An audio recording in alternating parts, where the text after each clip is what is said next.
Don't put your hands on me. Don't put your hands on me. Do not put your hands on me. Leave. You leave. Come on. She gonna you leave. You leave. Got the wrong one. You never put your hands on me no more. I don't care who you eat. Hey, you gonna calm down, so she started. That one did. You can't say no excuses. You don't want to go and move back. You got the right one. Get in the corner, leave. Once again, this is why I say that the governor of the state of Georgia must do something you hype stuff up to bring about. Kelly, you leave too. I'm tired of hearing your voice. Leave. You going to jail. Katie, tell George boss tries to get that camera out of my face. And He has all right to video you. Kelly, leave. Leave or you going to jail. I'm trying. Don't be like, don't. Kelly, just go. I'm trying. Go. Like that. It's just shit stuff. Once again, this is the Ghetto Free Press. Once again. If you're not Once more. in reporting, I said nothing to anybody. I only report what others ignore. And we will continue to do that. Making points with the mayor. She hasn't called me back. She allows this person. Bring about. Troublemakers. Like that. It's just shit stuff. Like that. It's just shit stuff. Once again, this is why I say that the governor of the state of Georgia must do something. And be it known today that I would like to have a copy of the record of this video or DVD to send to Judge Robert Reeves. Thank you. I'm not employed with her. The chief of police works at the service of the mayor, not the mayor works for the chief of police. Thank you.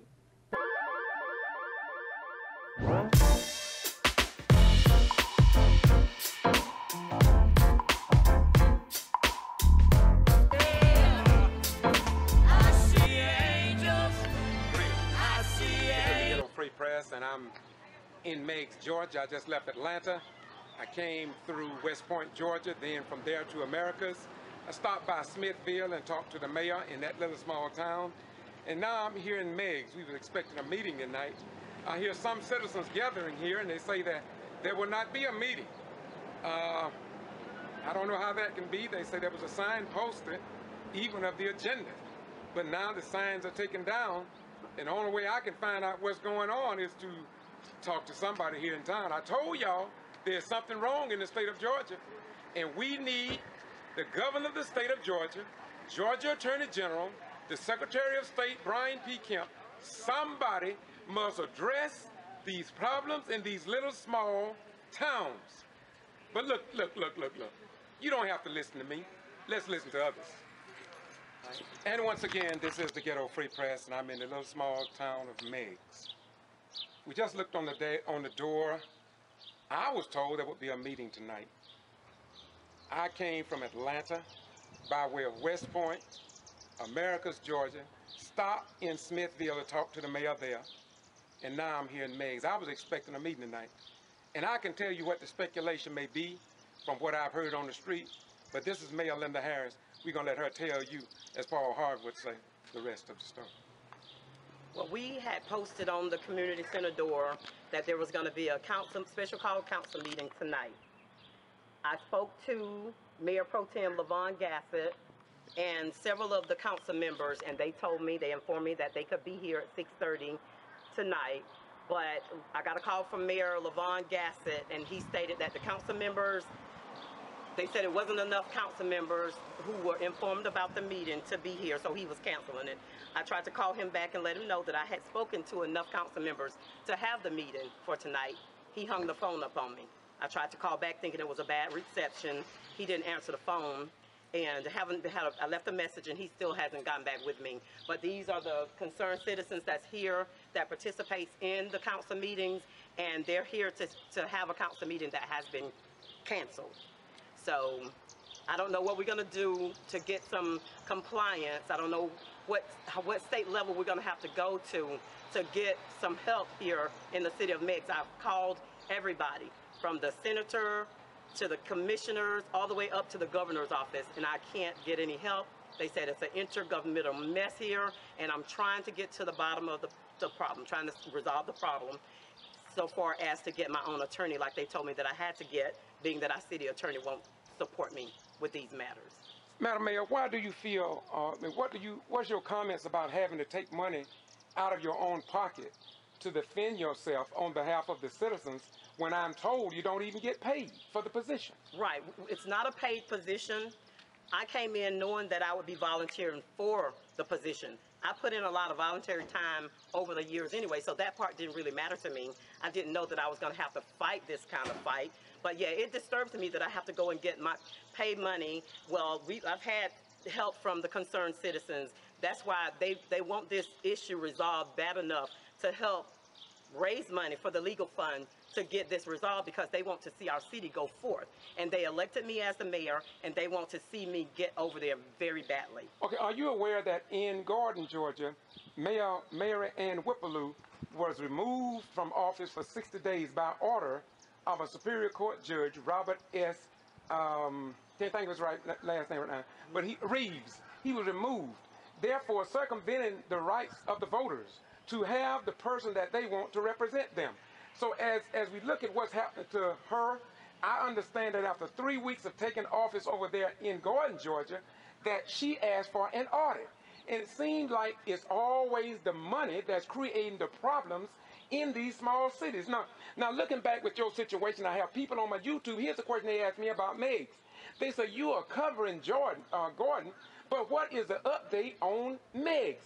So would you give us a recap of what you have been through, short form, in terms of what you've been through? Have you been arrested? Have you received any trespass warning? Can you explain that to the people who want to know it? And there's no news media here to report it, so I got to report it.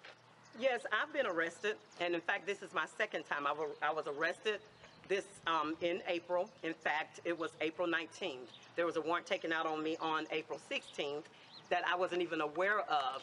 There was a warrant taken out on me for my arrest for the previous administration. I've gone through turmoil. I've gone through my reputation being tarnished. The people that don't know me don't know what to believe. Only thing they believe is what they see on television, which is like slander. And I've been harassed by the city administration, and it's really just gone too far. Well,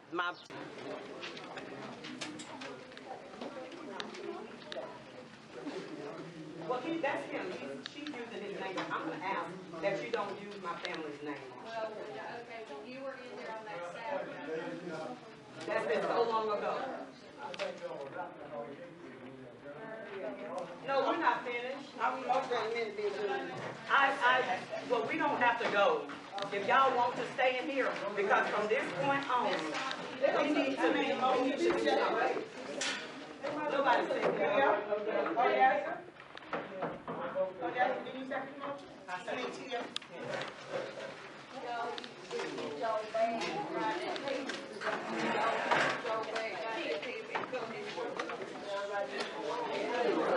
I don't think this is right. But y'all don't have to go, because this is not right. Y'all can go ahead and voice your opinion. What we got to do, are y'all and citizens got to stick together.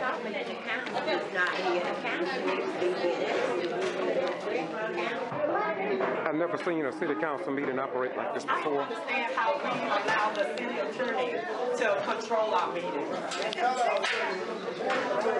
They already, see, all of this was done without my say-so. He's not even our attorney. That's not an attorney. He sent somebody in every time. Because you went to this meeting Saturday, and this is why he sent him, because he don't want to answer your question. It's the reason that he didn't come. That's right. He already know what it is. He's doing double duty. But if I find out that he's at another council meeting and he can't be here, get rid of him.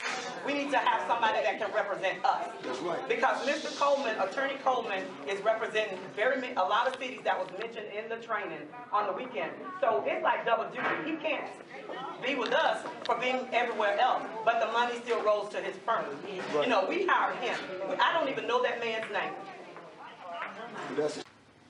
I'm not satisfied with the way it's going, and I'm sure most of you are. No, it's not right. We're not satisfied. She don't give us any satisfaction. When the mayor is in charge, the mayor is an elected high official. Amen. Isn't that right? Yes, sir. She's a high official. And they should give her respect. She won by a fair election, and they should give her respect whether they like her or not. But they turn around and get up and walk out and leave all us in here with a lot of questions that we'd like to ask. Okay, so what's that telling us? They need a motion to amend it.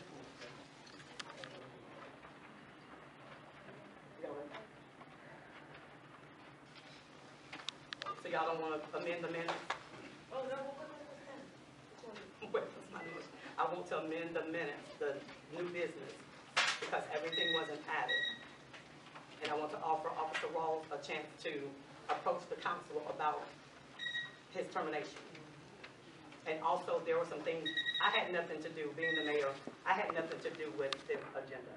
I have no say-so in anything. So I want to amend the agenda with the new business so that I can have my say-so to the council, because whenever I go to the office to speak with Ms. DeMoga or any of the office staff, is that I'm hostile. I can't take care of business without Ms. Williams being up there. Like today, I've just been served a trespassing warning. It says on here that I can't even go to the city hall anymore, but it has this address as well. So had they had their way, I wouldn't have been in here, I guess.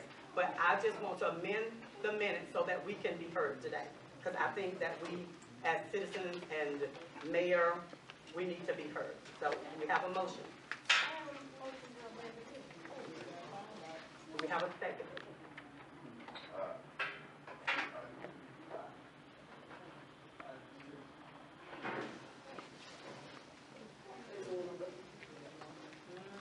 This is the cooperation that I get on a daily basis with the council. I don't want to appear hostile, but I want the citizens to know this is how it's done every day. It's a shame that the mayor don't have no say-so in anything.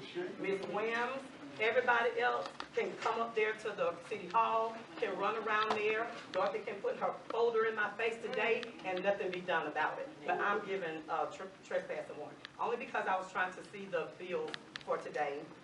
But this is the cooperation that I get. Either it's no cooperation or silence. You know, I can't operate. I was elected by the people to do a work for the city. And I can't do anything. Every time I turn around, it's Mr. Mogul in my face. At first, she was afraid of me until we made her city manager. Now she's all up in my face and walking all around me like she is not afraid of anything now. I cannot get anything done. I can't walk in the city hall without somebody saying, are you recording me? But from my understanding, the last council meeting we had, I was the one that was on the recorder, being taped for something I did at 4:30. But only thing I asked them to do today, LaVon, didn't I ask you for us to go and get some education so that we'll know how to govern by our charter, to do it the right way? I said, because we're gonna continue to look like fools. Ms. Dorothy Williams, Councilman Williams said, oh, you calling me a fool, you calling us a fool.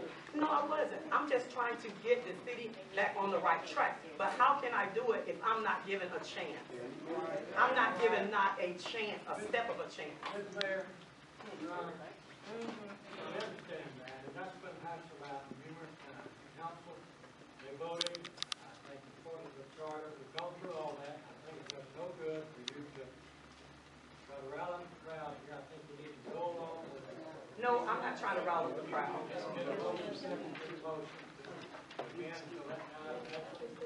Okay. Well, okay, since this is part of the new business, this is what I'm talking about. This is an amended 2013 budget that wasn't even brought to my attention. I don't know anything about this budget. This budget that I've been given today is like totals that don't jive with the Pelham Banking Company, for one. Yes, it was an amended budget on 2013, but 2013, we had gotten a lot of money. We don't have that kind of money. So we asked Mr. Moga to get a statement and get a definite total of what we got in the bank. Well, no, that's not something that you do. That's a political step. That's a council step. I'm not going to argue the issue. I want to ask a question. Okay. What's the problem, Lola? Why you can't get along with nobody? Everybody that's been over there, you can't get along with absolutely nobody. No, that's a lie.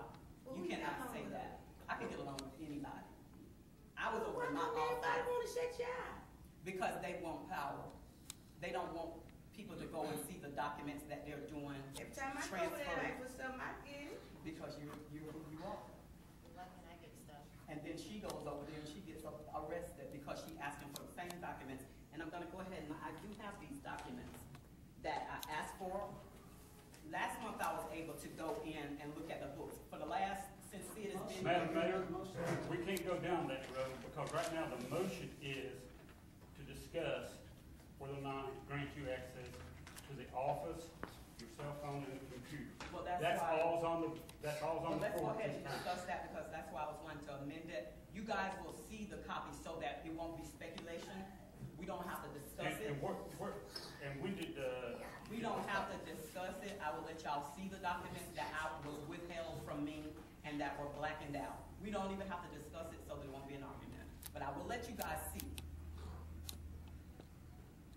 why Stephanie and I were kicked out and she was arrested. Madam Mayor, that's not before the council at this time. Okay. Okay, why don't we just, I want to make, put on the table to. You can't do that, Mayor, until we finish the business that's currently on. Because the reason why the access to the mayor's office cell phone computer was taken was because of this. And so in order to get this straight, you have to go through this. You're leaving out stuff. You asked why did I lock the door and turn your cell phone on? But I will tell you why. The simple reason is ever since that I came on board, I've tried to work with you, but it's been total chaos. You have blocked every attempt that I've tried to run this city in a manageable way. All you've done is created chaos, etc. And after the incident with Miss Battle, which I really hope you're responsible for her arrest because you enticed her to come here and do those things. So, bottom line is, I changed the locks on the door, I had your cell phone turned off, and I had your access to the computer removed, simply because you were making life difficult for everyone in my office. You have come in while I've not been there and complained to my workers in terms of the water bills, giving them a hassle because we didn't call people and notify them before we turned the water off. That's not the process. The process is on the back of the water bill that goes out that tells you that you have a certain amount of time to pay the bill. If it is not paid by that day, the bill will be turned off. You have come in and talked to people, complained because they wouldn't stop what they were doing to get up and walk in another room and get you paper for the copy machine. I can understand you are the mayor, but you know, when I have people doing work, I expect them to complete that work. And you've been a disruption from day one, and that's why I like it. So that's all I have to say. I'm not going to say anything else about it. Well, Sid, you are standing there and telling a bold-faced lie. If the council can go back and get the surveillance film, it will show that you're lying, and Councilman Williams is up there at all times. So, okay, then there needs to be some kind of limit on the time that she can come up there. She comes and sits in your office every day. And that should be a bigger hindrance to you than me.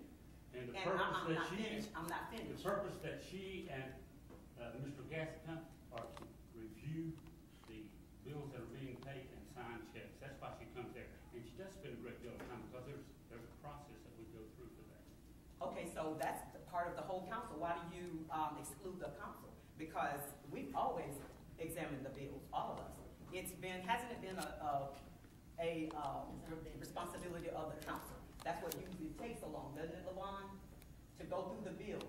So we try to go through the bills before the council meeting actually starts. I thought that's why we got a financial department. And that's what the committee of personnel and finances that comes there and look at it. So the council can look at the finances in the book. If anybody, you look at your charter, anybody from off the street, if they ask for some records, they can go in there and look at it. I've looked at records. They can only get certain things. Well, certain things, yeah, certain things, common sense, that'll tell you that. But my thing is, I'm the CEO of the city of Meigs, whether y'all like it or not, I am the mayor. And the mayor is being totally disrespected. If they would just give me the stuff that I asked for. Let's talk about respect, Mayor, okay? You are interrupting me. I don't interrupt you when you talk. Now that's hostile, because this is the kind of stuff that I'm just tired of.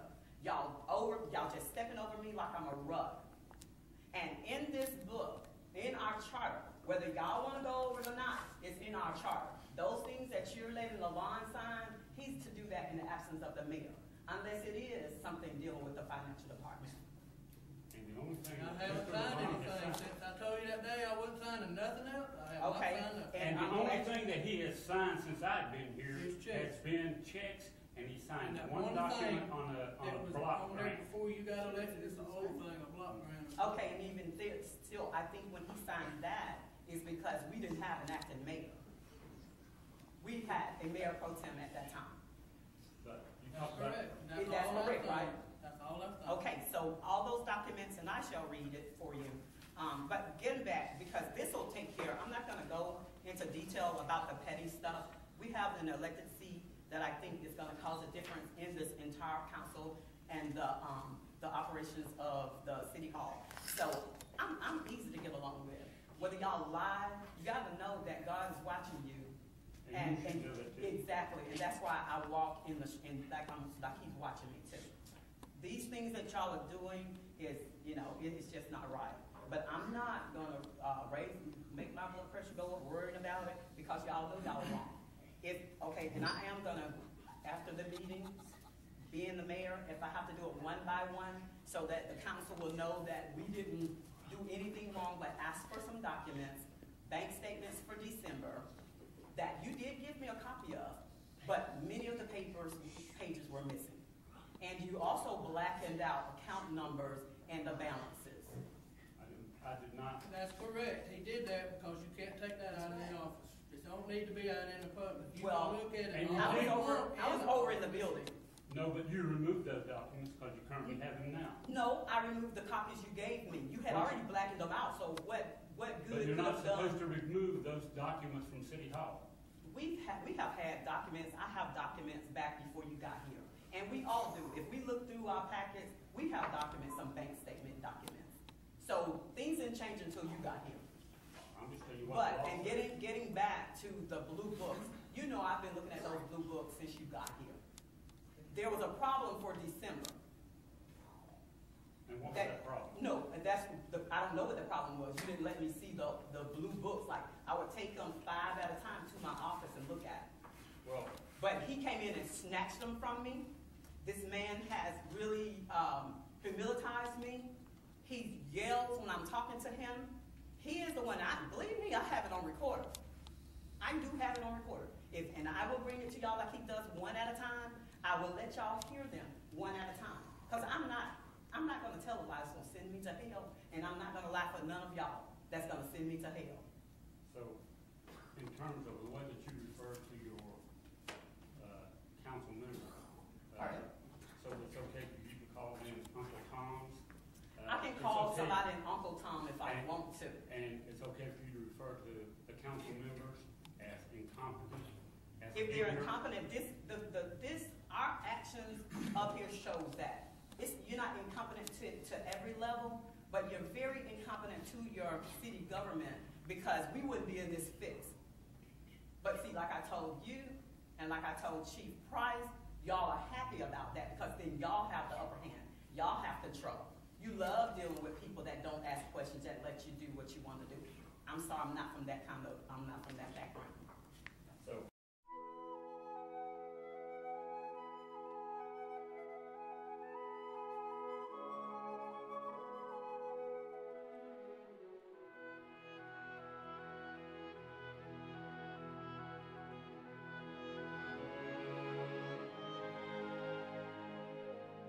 Once again, this is Ghetto Free Press, and I'm George Boston Rhymes, and this is YouTube. I'm still in Lumpkin. I didn't know this was the county seat. But anyway, what's your name, my sister? Mona Hubbard. Mona Hubbard? Mona Hubbard. Mona Hubbard, okay. I'm sitting here with Mona Hubbard, and she wanted to talk to me. She wanted to highlight some of the things that we can expect here in the city. Mayor Gibson told me that she would be a good citizen to speak, and that's why we're here. Tell me something about the city. Now, first of all, I heard that there's something that happened at the city with a city council member. I don't know if you're familiar with that. Yes. And then the pastor showed me this newspaper and showed me that I think one of the people in there is you. Yes. Which one is it? Right. That's me right there. Yeah, I thought right there. So in the headlines in the paper for my YouTube watch, it says local NAACP calls for resignation of council member. Sworn statement alleges councilwoman Debbie Stone called Lumpkin mayor a nigger. You know anything about that? Yes. Okay, tell us about the city first, and then maybe you can go into lead up to what happened in the situation. Just tell us. We just need to know. And by the way, tell us everything, because it's not just Lumpkin. It's a lot of cities here in the state of Georgia that has the same problem. Let's talk to us. Well, first of all, I grew up here in Lumpkin till I was 18. I was born here. I grew up here until I was 18 years old. I came back in 95 at 32. And even the difference between from when I left to when I came back. You came back from where? Where you went? Well, I was a military spouse. Okay, all right, okay. So I traveled everywhere. So I was, you know, live with different people, all races and nationalities and everything. And it's, you know, coming back home to the United States. To America, see, to America, to see this still going on. It's ridiculous. And even, like I said, I've been here since 95, and this is 2014, and it's just ridiculous. We've had Mayor Gibson, you know, to me is one of the best mayor that we've ever had here, and it's not because he's black. It's just he's just a good mayor. When he was a city councilman, if it was something that he didn't understand, he always questioned it. He never just went into a blind vote, and that's one thing I admire about him. That's why I voted for him. They expect for this Mayor Gibson to come in and do something that has never been done. I mean, when the white people that were mayor, because Mayor Gibson is the first black mayor here, and it's like he gets so much grief and like he's supposed to change the world, pretty much the way they do President Obama. Right. You know, it's not like things have not been messed up already, but they expect for the first black man or the black man to come and change the world. We had one mayor that was the mayor and the city attorney. Call out a conflict, right? Yeah. Okay. We had we just hadn't had anybody that was doing anything. And then when companies wanted to come in Lumpkin years ago, they wouldn't allow them. So in the process of not letting anybody come in, when Lumpkin did have something to offer, in the process it has gone down now. So now it's nothing here, and the people still fighting, don't want anything to come here. You know, we have people here that don't even want a library to come. Our kids in Lumpkin don't even have a library. No library? No library. You know, and they're fighting with Mayor Gibson because it was a building across. You probably take some pictures of the old Lumpkin drawers. Now, city council voted to buy this building before they even got a building inspector. I mean, who buys real estate without getting an inspection first? You know, really? And I asked them about that. Who does that? So Mayor Gibson is trying to put a library down on Martin Luther King Avenue. It was a area where people used to hang around, but Chief Garcia and Mayor Gibson is cleaning up. So it's a nice area, and the area was donated to the city. And it's not only going to be a library, it's going to be a park and a you know, where the kids can go play and stuff like that. They don't have anything here. But this council person, this is not her first time referring to as black people as niggers. Wait. Now you're talking this Councilman Stone. Councilman Stone. Wow. You know. If it's not, excuse me, I got to join you, girl. This thing, I mean, I already know we had problems in other cities. Now, this is more of a reason why the governor and the Secretary of State and the Attorney General needs to be here. If not the federal government, because you're dealing with civil rights here. So what else happened other than this incident? Well, she has made the comment, and people have heard her saying that she grew up calling black people niggers. So there's nothing wrong with that. You know, and part of the reason why she's an elected official is because us as black people, some of us did not vote. And of course, the majority rules. Right. Now that doesn't mean that she's qualified, because she's not.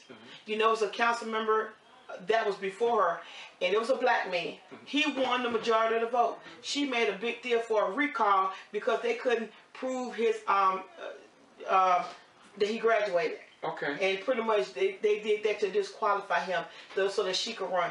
Okay. You know, and she's always trying to stir up trouble. Well, now, when people say that when they see you talking like you're talking, they're going to say that you are playing the race card. Or that's what they accuse me of.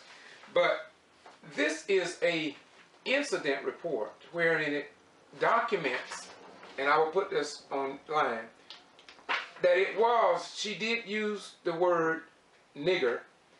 In here they say N-word, but we're getting down because it seems like we are returning back to the Jim Crow laws. I guess we got to use it the way it is. That's why I guess you spell it out and pronounce it. I mean, yes. And so what you are saying is not playing the card. This is that's the fact. Okay, go ahead, I'm sorry. And the thing about that is, the person that reported her was a white guy. Yes. You know, I can understand. We just got a new fire chief, and he doesn't know anybody here, so he don't know who's an ally or an enemy.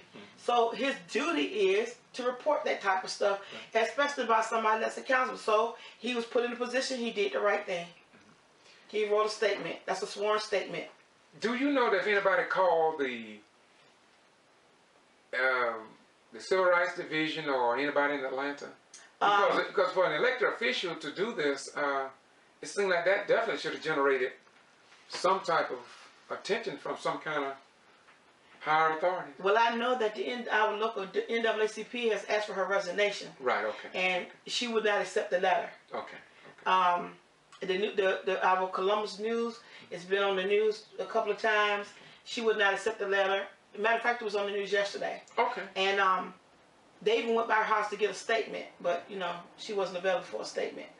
And I would like to tell America to take off the blinders. I would like to tell Governor Deal and any of the people up there that we elected, they need to take the blinders off and come and see what's going on in their communities. Enough is enough, and that's it. We're not taking it anymore. We're not going to.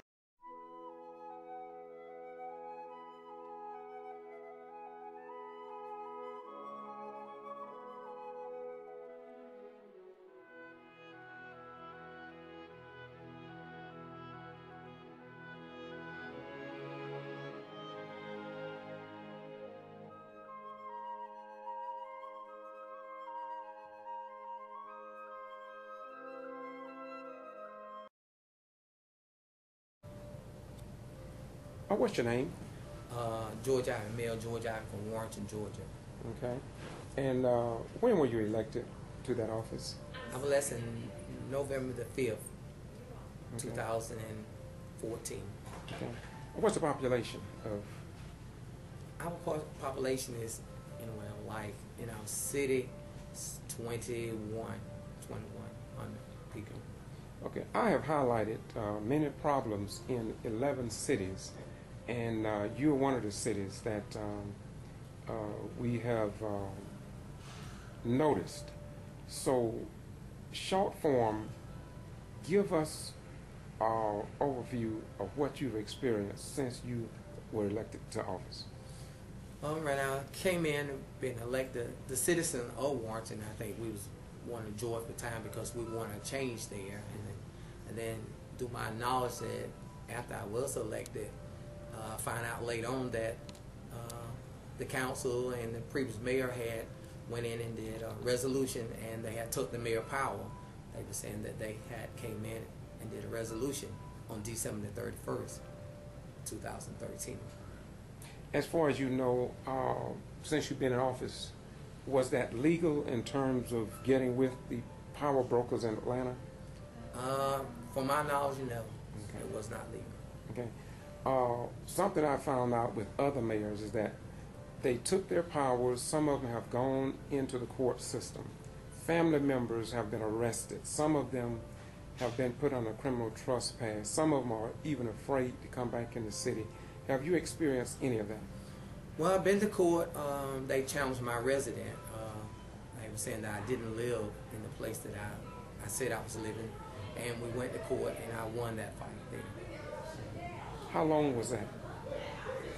This was in April. And do you consider your administration any different from the previous mayors that may have served? Yes, I do, because the mayor that served there, they had power and they could do things, different things. I do not have anyone seeing that they're working with me, because in making a change, and a lot of the changes that you have to make, you have to change people, and you have to have people that are working with you. And right now, it seems that I don't have anyone working with me at this time. Okay, so as mayor, do you feel like you have a council that are in opposition to you, or they support you? Before I came to Georgia, I've noticed that there's usually a professional level of camaraderie between the council members and the mayor, if not a high level of respect for the mayor. Can you comment on that as far as your situation? Well, respect, I don't feel that I get that respect, because I have my council. If something that I don't agree with them, my council will get up and just walk out of the meeting. If it's not their way, I feel that they just walk out. And even to the citizen there, I feel that every citizen, and there's a taxpayer and a voting citizen, their right is to ask what's going on with their funds in the city. And when we cannot see where our money is going, there is question. And right now, we cannot see it. Okay, most cities that I've been in, and I hope that the top wheels, the governor and the attorney general will get a copy of this video. And what I've seen here in the state of Georgia, it seems like all of the problems, if most of the problem, is centered around the access of invoices, bank statements, the budgets, and the money.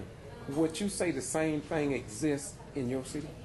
Well, some of the things I've seen there, I'm trying to get an upper hand on, even with our PO numbers, a purchase order number. And I'm trying to get my council now the reason why we can see where our money is going, instead of just bring it in a piece of paper that's saying that they spent this amount of dollars certain places, and they don't have a purchase order on that.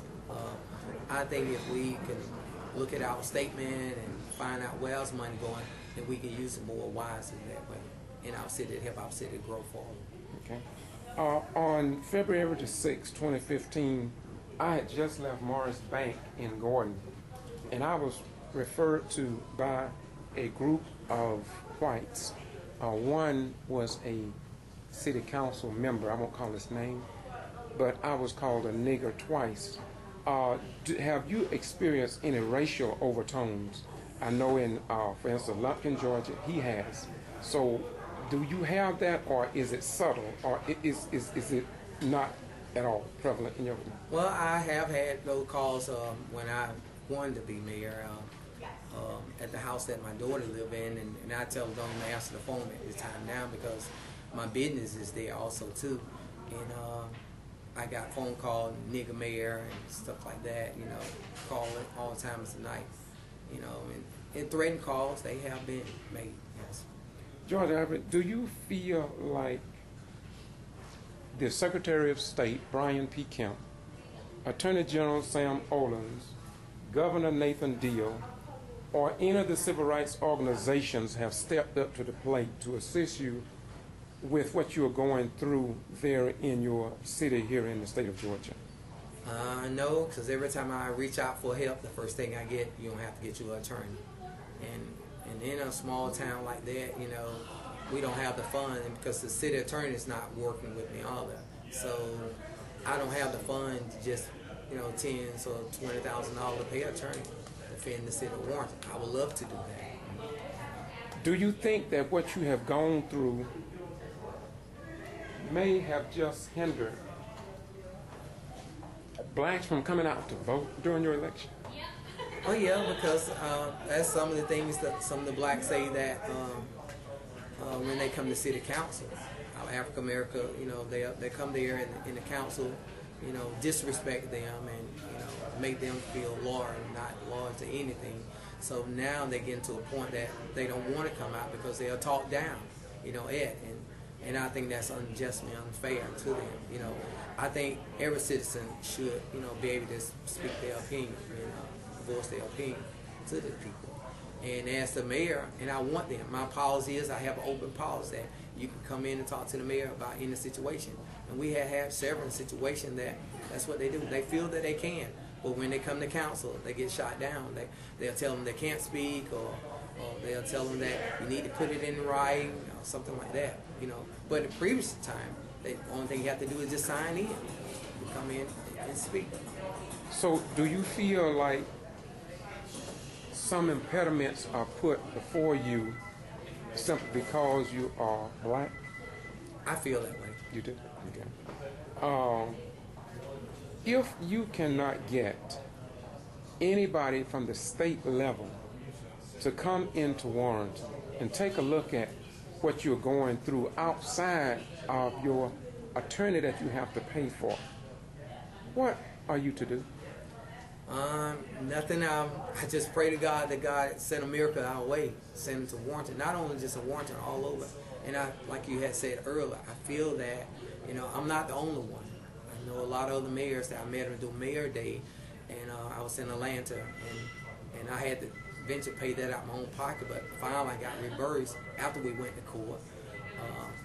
But other mayors in other part of the state having that same issue, and I feel that if I have to come out my pocket to offend myself and offend the citizen of Warrenton, that's what I would do. Okay, I don't want to draw it out too long, and the reason I'm asking you so many questions that I probably would not ask some of the other mayors is because many of the other mayors, I've been to their council meetings, I have a lot of their information already documented. And so excuse me if I ask you a little bit more questions, yes, okay? What is the procedure for getting open records information from your city? What will a citizen have to go through to get that information? Well, we have been told that they should come up and ask the clerk, and the clerk will give them no records. Have you had any citizens who have had trouble getting? I had some that they'll say that they would ask them for records, and they'll tell them to come by the office, and then when they go by the office, they're not ready. They have to keep coming back and forth to the office. And I'm sure that you're aware of the handbook that the Georgia Attorney General put out about sunshine and open records. You're familiar with that handbook, yes, right? Mm-hmm. What do you think about that, the procedures for the people who voted you into office, and in regards to what is in that book for getting information about the city governmental operations? I feel that they've been violated, from that rule book of sunshine, because some of the meeting they have that we're not aware, even the mayor is not aware of some of the meeting that they are having. Because even like when we went to court, they had a meeting after the court days and did some moving around funds and stuff, and it wasn't even posted. So you are telling me something that I have already videoed from other mayors, and that is that you're left out of some of the procedures of the city governmental operations? Yes, sir. Do you think that's right? No, sir. I know it's not right. Okay, we're going to end this. I'll come back to you, but I want to leave you by asking this question. If you was going to ask anybody in this country for some assistance, who would be that person you would ask, and what would the question you ask them? I would ask our state attorney, will they send someone to Warrenton to take a look at the things that are going on? Not just take me on my word or no one else. Please just come in and investigate. Because I feel that it's unlawful right now what's going on. I have said, excuse me, give me your name and what city you are the mayor of. Linda Easton Harris, and I'm the mayor of the city of Meigs. Okay, I've visited Meigs, unlike Mr. Ivy. I have been there and I've recorded. But today, I just want you to tell us what you've experienced since becoming mayor. When did you become mayor, by the way? I was elected November 5th. I was sworn in January 2nd. Okay. And so just tell us a little bit about your experience since you took office. Okay, it hasn't been a good experience. As like I stated, I was sworn in January 2nd, and sworn in agenda number 3. On agenda number 4, I was ousted out. And short council meeting. I went the next day and I sought legal counsel, and several attorneys told me they didn't think that was the proper thing to do. They thought that the charter had been violated, and we found out it had been violated, so they had to give me the keys to the office. On that day, I went in January 3rd, about 2 o'clock, and the employees who were there still didn't want to give me the keys, but they, had to be forced to give me the keys. And the ladies that I hired in there to help me with administrative daily operations, they actually turned on me in about 2 weeks, and it was like financial situations. After we found out we didn't have as much money as we thought we had from previous misappropriations of funds, I told them, well, I'm sorry, I don't think we're going to be able to pay y'all the rate that we had agreed to pay y'all.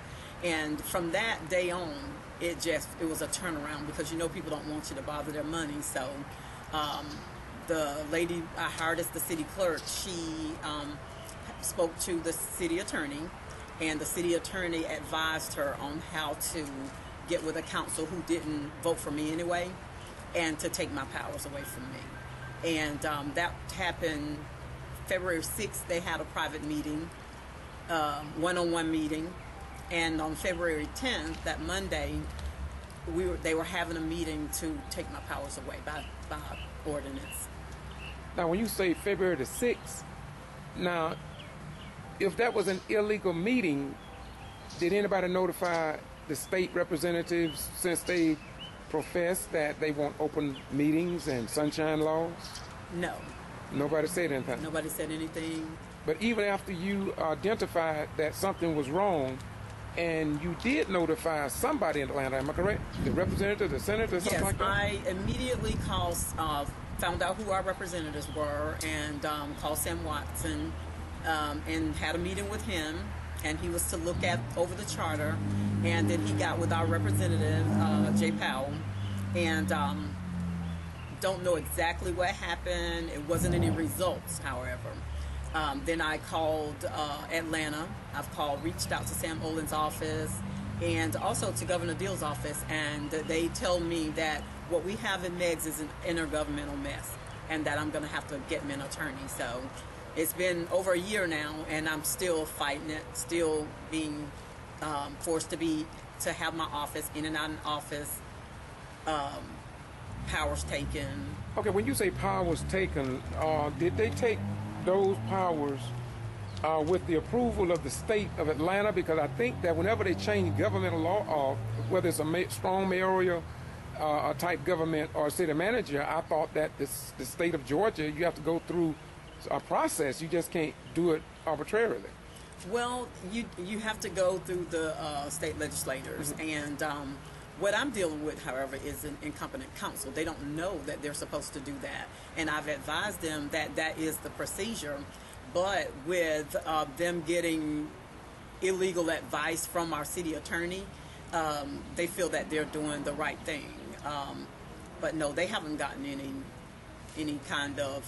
They think they can do it by local act, and it's clearly in the state law that you can't do it by a local act, nor resolution, nor ordinance. Okay, I'm going to ask you the same question I've been asking some of the other mayors.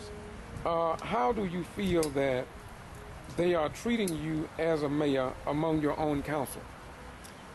I'm totally being disrespected. I have the city clerk, city manager, the council. They'll come in and they'll tell me, Mayor, you don't have power to do this. And I've had the new city manager to come in and snatch bank books away from me as I try to look in them to make sure that everything has a paper trail.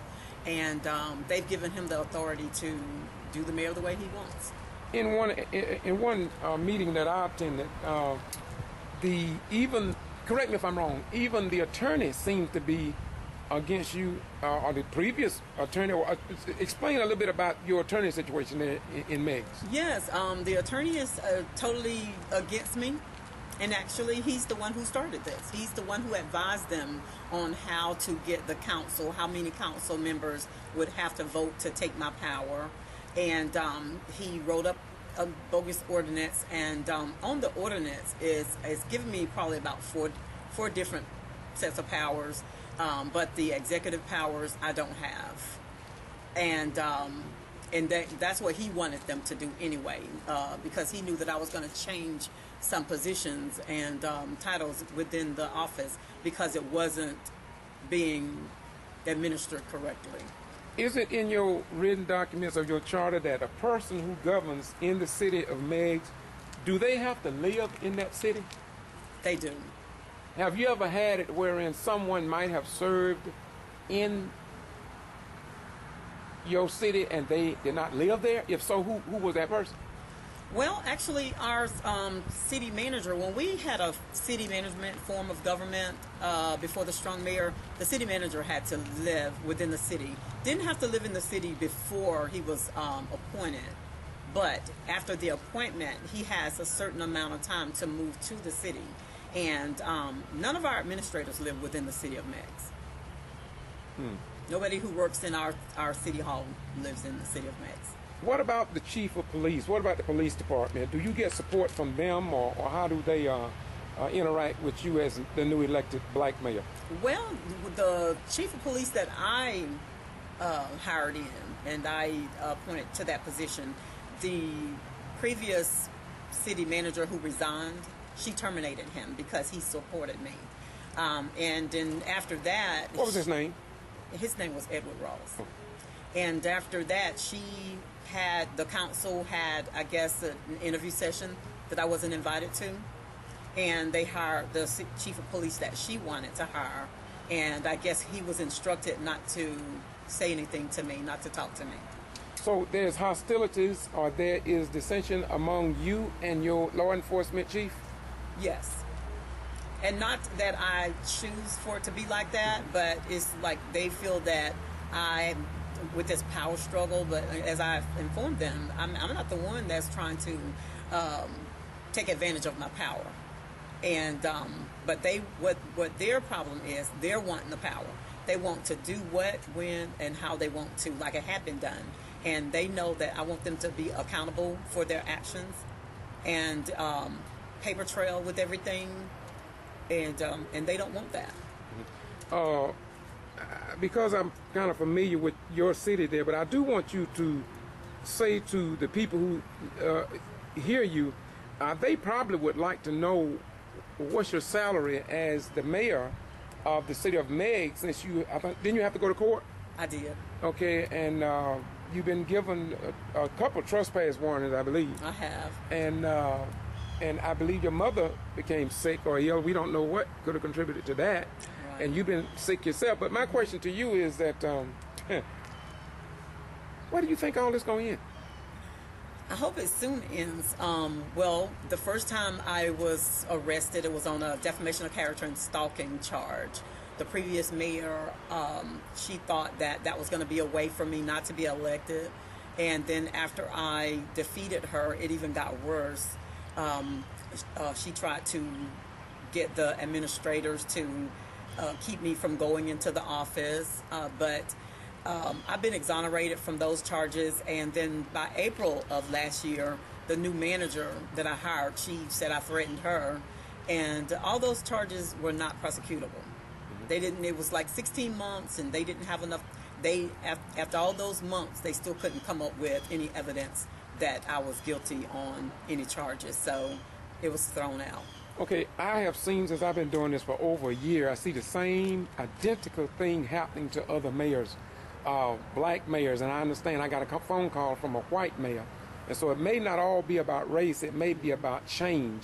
There may be a possibility that people have been locked into a system of not following the law for so long until they think that that's the way it should be carried on. Now, I understand what got me over in your area, and I'm going to back up a little bit further. What got me in your area was that I read and saw on TV in the Valdosta area something that took place in your in City Hall about you and some voodoo and stuff like that. I don't want to go into it that much, but that was also false. Am I correct? That was false. Yes, and even one of the city clerk who worked in the office with me, she explained that there was some kind of reversal stuff that she even had in there. It was supposed to get away evil spirits, and it just got twisted some kind of way. Okay, now I don't want to leave you because there's at least 4 more points I want to hit. Number one, because Mayor Ann Whippaloo of Gordon, Georgia, have had a Superior Court judge to try to totally just remove her from office, circumventing the votes of the voters in Georgia. So have you ever been removed from your office? Have you ever been locked out of your office or anything along those lines? Well, they've tried to remove me, but I know, and they know as well, that the elected people will have to remove me unless I've violated some of the reasons for this for removal. They can't remove me, but they have locked me out of my office, taken my computer, my phone, taken all that stuff away. And at one point, at the beginning of last year, I couldn't go in the office because the previous manager was still working there, and she had taken a warrant out on me, so I couldn't be around her. But she resigned. I had some supporters that, just told her that, hey, look, we want our mayor in here, and you got to go. And I've heard a couple of things about why she had to leave, because they got so mad, they followed her and told her don't come back to our town anymore. But anyway, that was the first time, but I've been taken out of my office twice. The most recent one was 2 weeks ago. That's the one I came over on. And I understand your newly elected city council, Miss Bradley? Stephanie Battle. Stephanie Battle. She's new to, how long has she been in office? She's been in office since May of last year. Okay, so it seems as if though it just don't stop, huh? It doesn't stop. And anytime a council member or the mayor is trying to make them accountable and ask questions of why you're doing this, why you're doing that, let us see this, then there's a problem. Okay. And the reason why she had issues with them is because her and I we had planned a meeting to look over December's transactions, and apparently something's going wrong. They don't want something, they're guilty on something, they didn't want us to see it. And she went in there after some things had been redacted that the manager had given me. She found out, she saw it, and she went in there to ask for the missing copies and copies of things that hadn't been blackened out. And the manager told her, well, I told the mayor she wasn't getting it, and you're not getting it either. And then the police chief came in there, and he says, Sid, if you tell me to arrest her, I'll arrest her. And that's what happened. Okay. Well, how was this new chief elected? I mean, how did you all come about getting him, number one? And then I want to go back to Ross.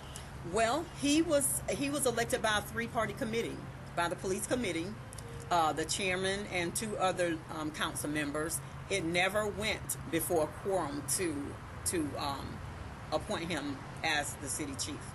And from my understanding, anything that goes in that's law to the city has to be signed by the mayor.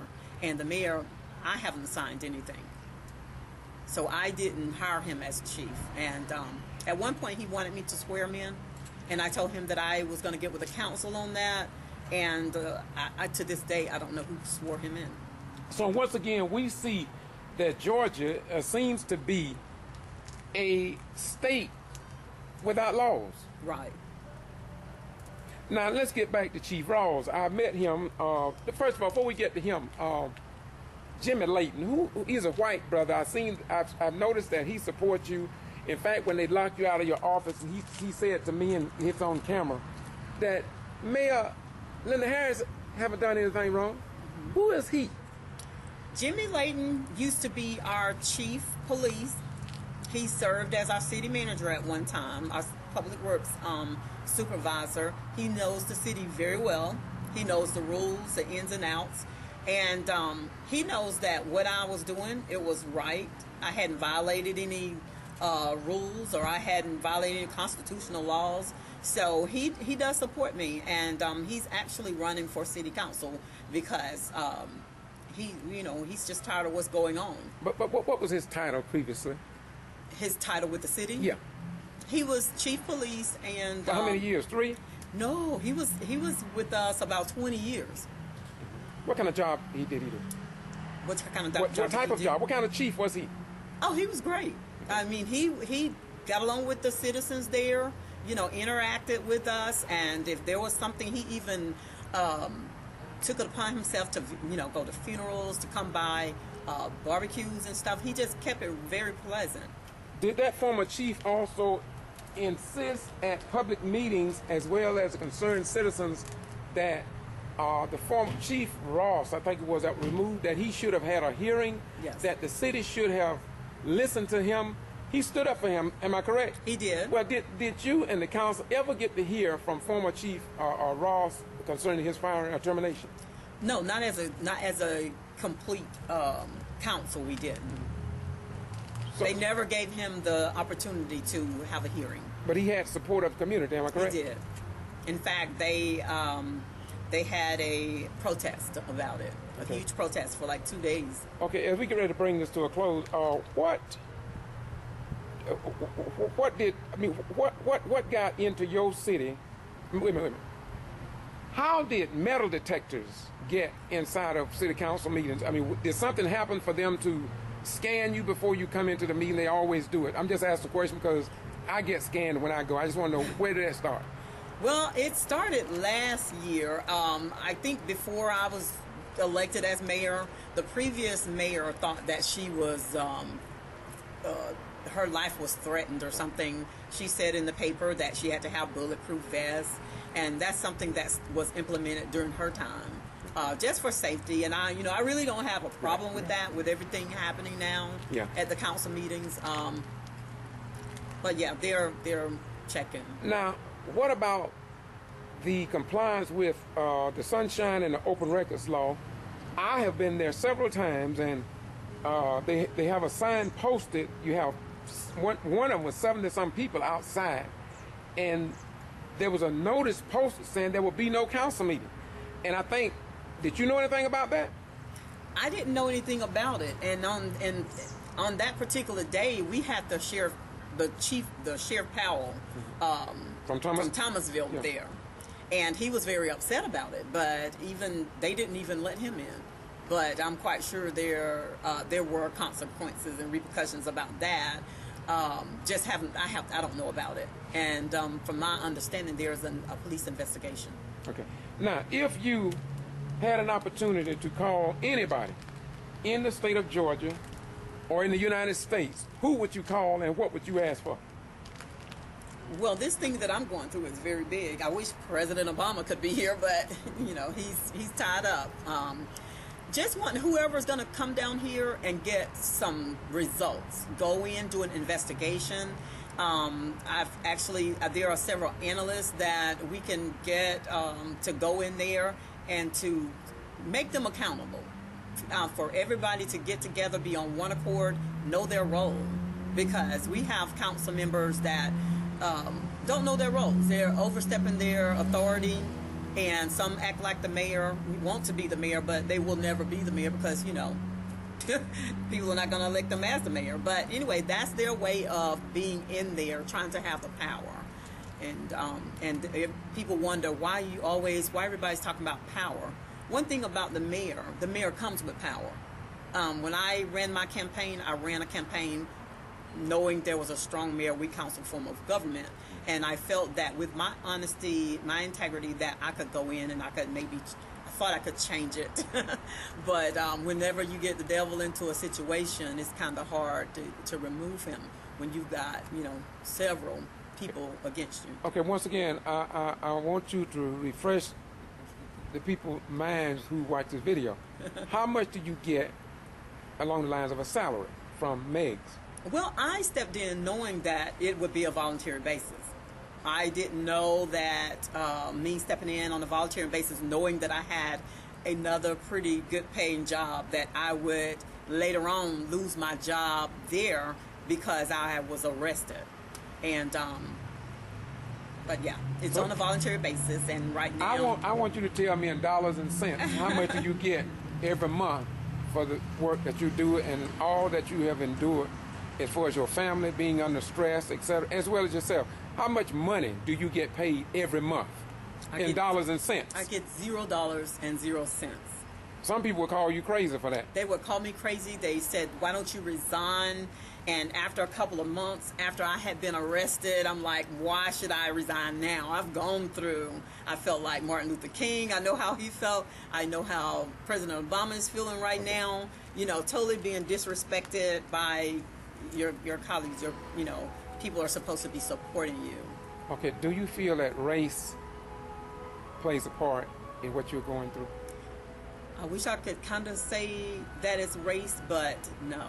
It's not race. It's personal vendettas, jealousy that the council members have against me, because I have to look at the fact that only one of the council members voted for me anyway. So they had something against me as I was going in. They knew they had a plan. My last question, again, what is the population for Meigs? It's about 1,200. What percentage of black ratio versus probably white? 85. 85 black? 85%? Anything else you want to close on? I can give you exactly how many if you want. Okay. Thank you very much. Okay.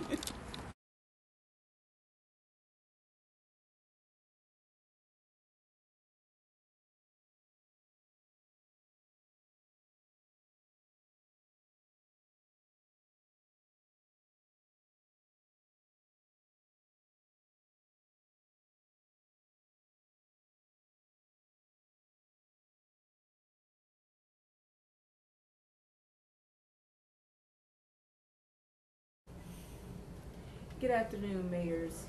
Why are you all here today?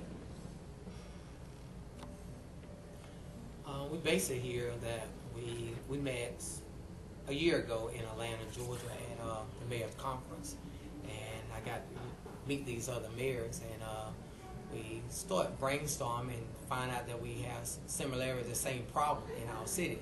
So we come to try to come together that we can help each other out in our cities. Maybe we can bring something to the table that would be benefit to each one of our cities that we have here from. Okay, great. Thank you. Will you please state your names and what city you represent? My name is George Ivy. I'm representing the city of Warrenton, Georgia. I am the mayor there. Hi, I'm Mayor Mary Ann Whippaloo. I'm mayor of Gordon, Georgia. And my purpose for being here today is, like Mayor George Ivy said, is to basically network and brainstorm and bring together ideas of how we can interact and listen to each other and find out what's going on and how we're able to network and reach out to our legislators, our senators, our state representatives, our attorney generals, and the governor of the state of Georgia, and to let them know that I'm not the only one. I am my brother and my sister's keeper. Thank you. Hi, my name is Linda Easton Harris. I'm the mayor of the city of Meigs, and as the other mayor stated, we're here to network. We're here to share the similarities that's happening within our city so that we can get with leaders, our House leaders and senators and attorney generals, so that they can know the problems that we're having so we can get them resolved in a positive manner. Good afternoon, mayors. What is the financial status of your cities? Well, our financial status is not that great, and the reason why it's constantly declining is because the people that run the day-to-day operations get good salaries, and I can't mention what they get, but we're running very low, having to transfer monies from one account to the next account just to keep us from going bankrupt. And I think that if they were to reduce the police departments, the amount of polices that we have, and also cut salaries and maybe release some of the workers within the city hall, then we can bounce back on our finances. But right now, we're very low. Thank you, Amanda. As far as the city of Gordon, I must say that we have not had our physical audit, and from that, I cannot tell you exactly what's in the city's budget, because until that's done, there's no way I can tell you. Thank you, Mayor Ivy.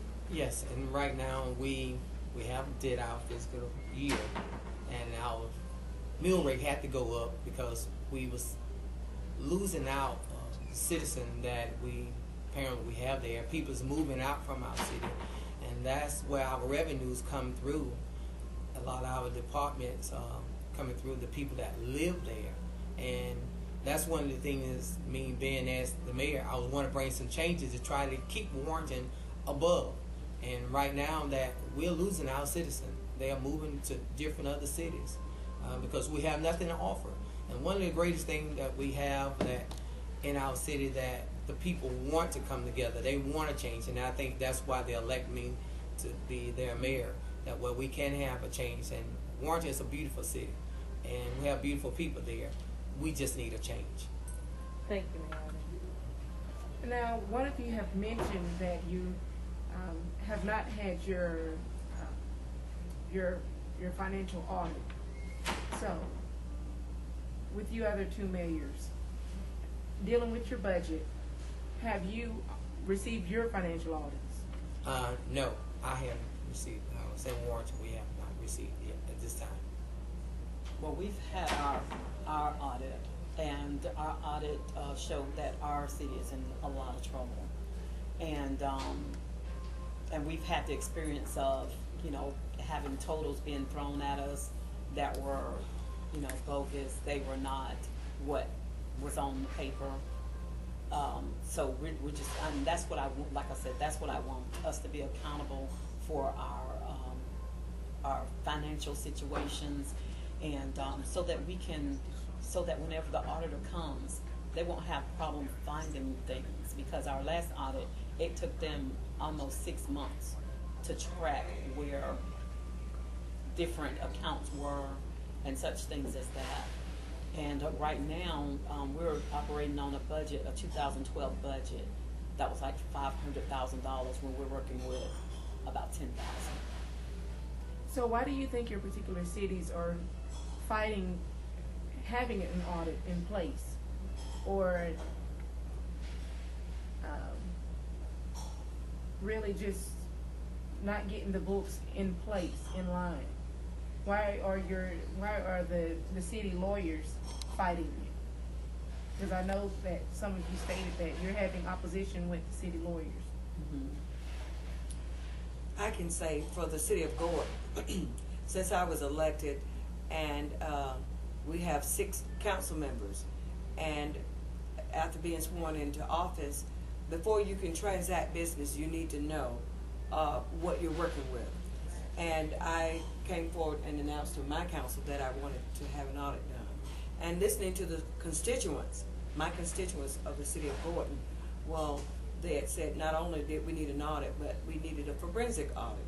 So I made council aware and was given a go-ahead and select the auditors, and also give bid. And so upon doing that, after selecting the auditor, well, council decided then that we had 5 in support of the audit, but one council member told another council member, why would you vote for an audit?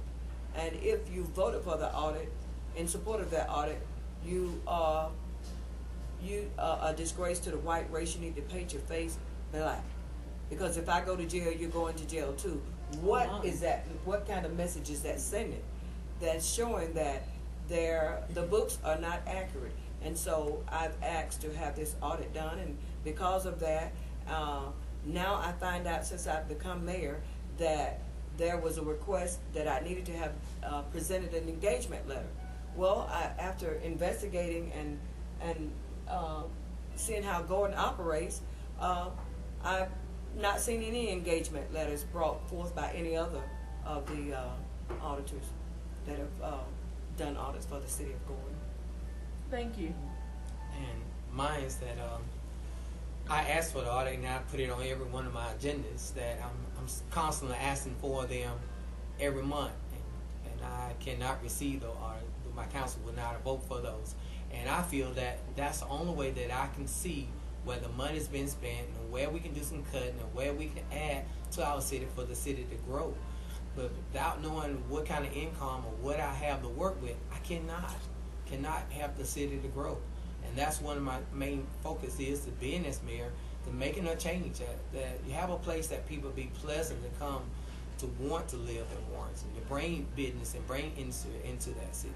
And may I interject that that's what Gordon is experiencing, the same each time that the audit is placed on the agenda, it's always voted down. Right. There's 3 normally for the audit and 3 abstaining. And so by the charter, it takes the consensus of 4 council members vote in order to pass it. So what type of mayorship do you have, a strong or weak? My council is strong mayor with a weak council. And I am also too a strong mayor. Also, I'm a strong mayor, weak council. Okay, so what are the difficulties that you all have faced since you've been elected into office as mayors in your cities? Well, my biggest difficulty is the fact that they just want to keep all information from me. When I was elected as the mayor, my understanding is I'm supposed to go in with the city hall to find out what our standings are, financially, so that we'll know what we're working with. If I don't know what we have that we're working with, that's just like a family budget. You have to know what kind of monies you have coming in so that you'll know what you can let go out. And but they feel that I don't need to be in there to know anything about the city government at this time. Thank you. I feel like, let me interject and say that we're all riding the same horse, or as the saying goes, we're piggybacking off of the same horse, because what they're saying is exactly what we're experiencing. First of all, I have a clerk who is not working with me, who's totally against me. I have a city attorney who we let go with the new administration, only to have the judge reinstate him, and the judge have me removed twice since being elected by the voters, and had me removed with the stroke of a pen. And it's only because I've asked for accountability of the monies. And just as Mayor Harris has stated, that without an accurate account of the monies, you don't know what you have to work with. And that's where we are. And that's likewise, again, we are on that same boat and on that same horse, riding there. I do not know, and I'm asking my council to work with me. And I'm asking them for my first issue was the word was that Mayor I was going to get rid of everyone ready to get here. Not once I let someone left, because they know their job, but they're not doing their job. And my whole thing is that to move the city forward, I need someone that's going to be working with me, not hiding paperwork, not telling me what's going on. I want you to be accountable for what's going on in the city. So were the previous mayors subjected to the same rules or the same treatment? My response to that question would be no, because as a matter of fact, my council members, and not only council members, even staff came and stated to me that the previous mayor had told them, the chief of police and the city clerk had told me that the mayor told them that he could fire them even up until a minute before my being sworn in, that he had the kind of power to remove them. And I tried to assure them that I don't micromanage, and let's come in and let's work together. And so since that, they've been doing just the opposite. They've come in and presented nothing but opposition. the clerk. I don't have the police protection.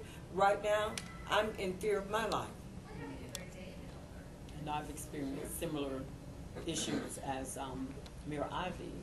I was told that they heard that I was going to fire everybody, but actually they didn't give me a chance to fire them, terminate them, because they resigned. But, and even with that, some of the people resigned, same people resigned, turned around and sued the city because I terminated them. And no figure on that. Excuse me, Mayor. Why are you scared for your life? I think Mayor Whippaloo was... Because of the accusations that's been, the statements that have been made. Number one, I was told all we black folks are good for is creating trouble. I've had my car scratched, and now the clerk came in just this past Friday and stated to me, and if I didn't know any better, she is running the city, telling me, directing me that I will sit in a certain seat and sign a check. And I will sit there and she will observe me doing it.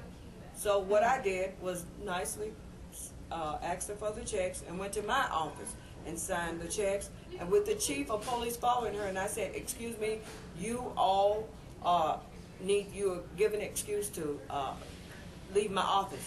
And they both stood there and said they were not going anywhere. And didn't leave. So totally insubordinate, totally disrespectful. I've got the concerned citizens who are outrageously acting inappropriate. They're going around making statements to in the city, calling constituents niggers. Now, Mayor Lou, we know that you went to the Supreme Court of Georgia recently. How did that go?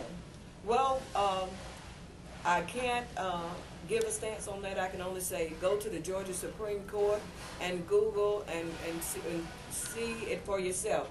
The date is January 20th, 2015, and watch the oral arguments. And from that, the justices have not made their decision. They stated that it would be within 4 to 6 months before they would give their ruling. Madam Mayor, Whippaloo, you also have gone before another judge, am I correct? How many times have you been going? What did you go before these judges? Yes, I was, the first hearing I was not present. That was to have me removed from office. The judge used a stroke of a pen to remove me. That was in June of 2014. I'd like to say, before my being suspended, almost 3 weeks into office, I was accused of discrimination by 4 of the employees, stating that I had said that I was going to fire all the whites and hire all blacks. So the EOC settlement agreement was settled, and yet later to follow up, a group of concerned citizens wrote the State Attorney General stating that I had violated open records and open meeting violations. That was not substantiated. I met with the Assistant Attorney General Stephen Ritter, came to my office, and it was set up by my city attorney at that time, Joseph Boone, before his removal. And so the Judge Robert Reeves came back and had me removed again back in July. So I was reinstated in August of 2014. So I've not had time to really run the city because of these bogus charges. There was another charge brought that you was found not guilty of. Yes, a postal worker, employee by the name of Kelly Robinson, accused me of threatening to, I guess, making terroristic threats to take her life. And I was taken before the judge, and all charges was dropped, and it was stated that the decision after reviewing the video stated that she was taunting the mayor. Yes, indeed. This is what I'm put up against. Mayor Ivory, I want your honest opinion. Have you ever heard of any other newly elected mayors with similar circumstances as you've heard here today from these 2 females?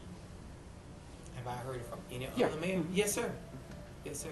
So how widespread do you think it is? Oh wow! On Mayor Day, I was like the center of attraction because when I got there, I think everybody already had heard about the things that was going on in the city of Warrenton, the accusations they had brought up against me, and other mayors came up and they were saying like, I know what you're going through, and they went through some of the same thing. You know, I met mayors from a lot of different cities. And they was reaching out, anything that we can do that help you. We want to help, and most of them, my help is finance. You know, I need finance to get an attorney because when I reach for help anywhere else, the first thing that come out of people's mouth is you need to get your attorney. And I think the people realize that the mayors from small cities, they don't have that funds to get an attorney to come in to help them out in that city. So we lost. We really lost out there, and I thank God for that. We got together, that we networking together now, that we can help one another. Even as yourself today, you know, coming out interviewing us and talking to us about some of the things that are going on, and maybe other people get a chance to see what's going on in different other cities, because a lot of them is afraid for their life, and a lot of them is afraid that to keep these things going on because what happened in all the other cities. No one won't talk out and tell no one because they're afraid. They're real afraid for their life. Madam Mayor Whipple, do you feel or agree with him that people are afraid to step up? I know since I'm working 11 cities, and even today, some more supposed to have been here, but I know some of them are really fearful. What's your take on that? Do you agree with the mayor? I certainly agree with Mayor Ivy, and I'd like to say too that yes, I've networked with many of the mayors alike, the men and the women, mainly black. I've had even some whites to say that since they're particularly female, that they are having issues with their cities. But I see none like what we're experiencing. As Mayor Ivy has stated, that individually, it's like an attack on us individually. I've had to come out of my pockets too to be able to fund my personal attorney, and I was hired as mayor of the city of Gordon, not as a separate entity.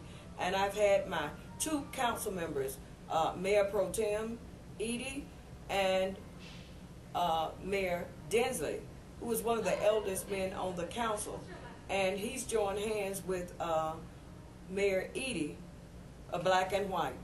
And they both have filed charges with me in the courts. And I've never heard of such. Your own council members? Linda Harris, what do you feel about that? Do you agree that mayors are also living in fear? I do. Here lately, I said that I didn't have any fear, but I do. Whenever I was up in the office my last week, being that they have these grudges and personal vendettas against me, the chief is over there, and he'll bring in some of his officers, and they have guns, And if the manager is totally against what I'm trying to do, and all of them are in cahoots and on the same page, then they might be plotting up some kind of way to hurt me. But I don't know that, and I stay prayed up, and I do have faith. And that's what I stand on. But yeah, there have been times that I feared my life up there.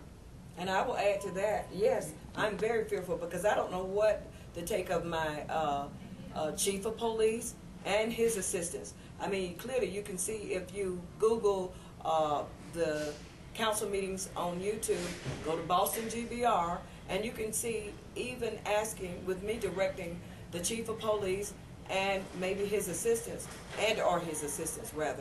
to help take control of the meetings, and they sit there and look as if they don't know what to do. And I've asked them to have these people removed. I should not have to request. That's what he's being paid to do, to serve and to protect. And as a chief, an employee of the city, and as director, he can't follow orders by the CEO, then the first line would be, I've always been told that if I don't follow a directive, I'm being insubordinate. So why should I have to sit there and tolerate this type of behavior? Resistance. Troublemakers, troublemakers, troublemakers, troublemakers. I got here at 5:30, sugar. I don't care. I got here at 5:30, so. Don't say nothing. Claire, He's coming from the side, but can you come stand over here because they're talking about how they're going to knock us down and knock us out of the way when the doors open. You shut up. You don't tell me to shut up. You shut up. As you can see, the tensions are high here at this meeting. Not for that, really. I mean, we can hear everything you're saying. Whatever. Stop trying to ear hook and listen to what I'm really saying. I ain't got to listen to you, honey.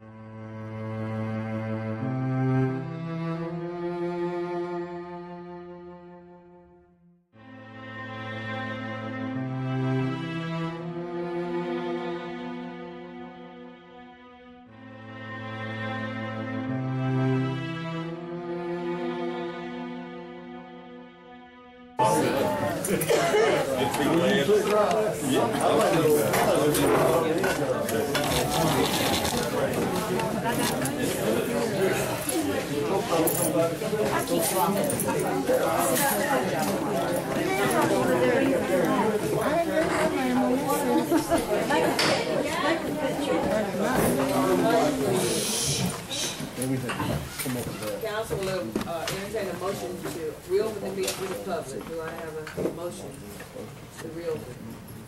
I'll make a motion. Second? Second. All in favor? Aye. Now council will entertain a motion to adjourn. No, we got some business to tend to. We got to sign it after David. We have two items on the agenda that I, asked to be added to. We did not take care of those yet. The first item is the attorney status. I believe we. No, man, we just put them on the agenda, and it needs to go into the minutes. What motion we're going to make. Take care of that. Where was that? That's when we discussed it at the very beginning. We added those to the agenda. There was 4 people voting for it, so I'm bringing them up now to cover those 2 items that we asked to be put on that. The attorney status. What was that? The attorney status and the invoices for the attorneys. Those were the 2 that were put on the agenda at the very beginning of the meeting. We voted on it. The motion was made to add them, and it was voted on. There were 4 people voted on it. It's in the minutes. Voted to do what? To bring them up to vote on these motions that are going to be made at this time.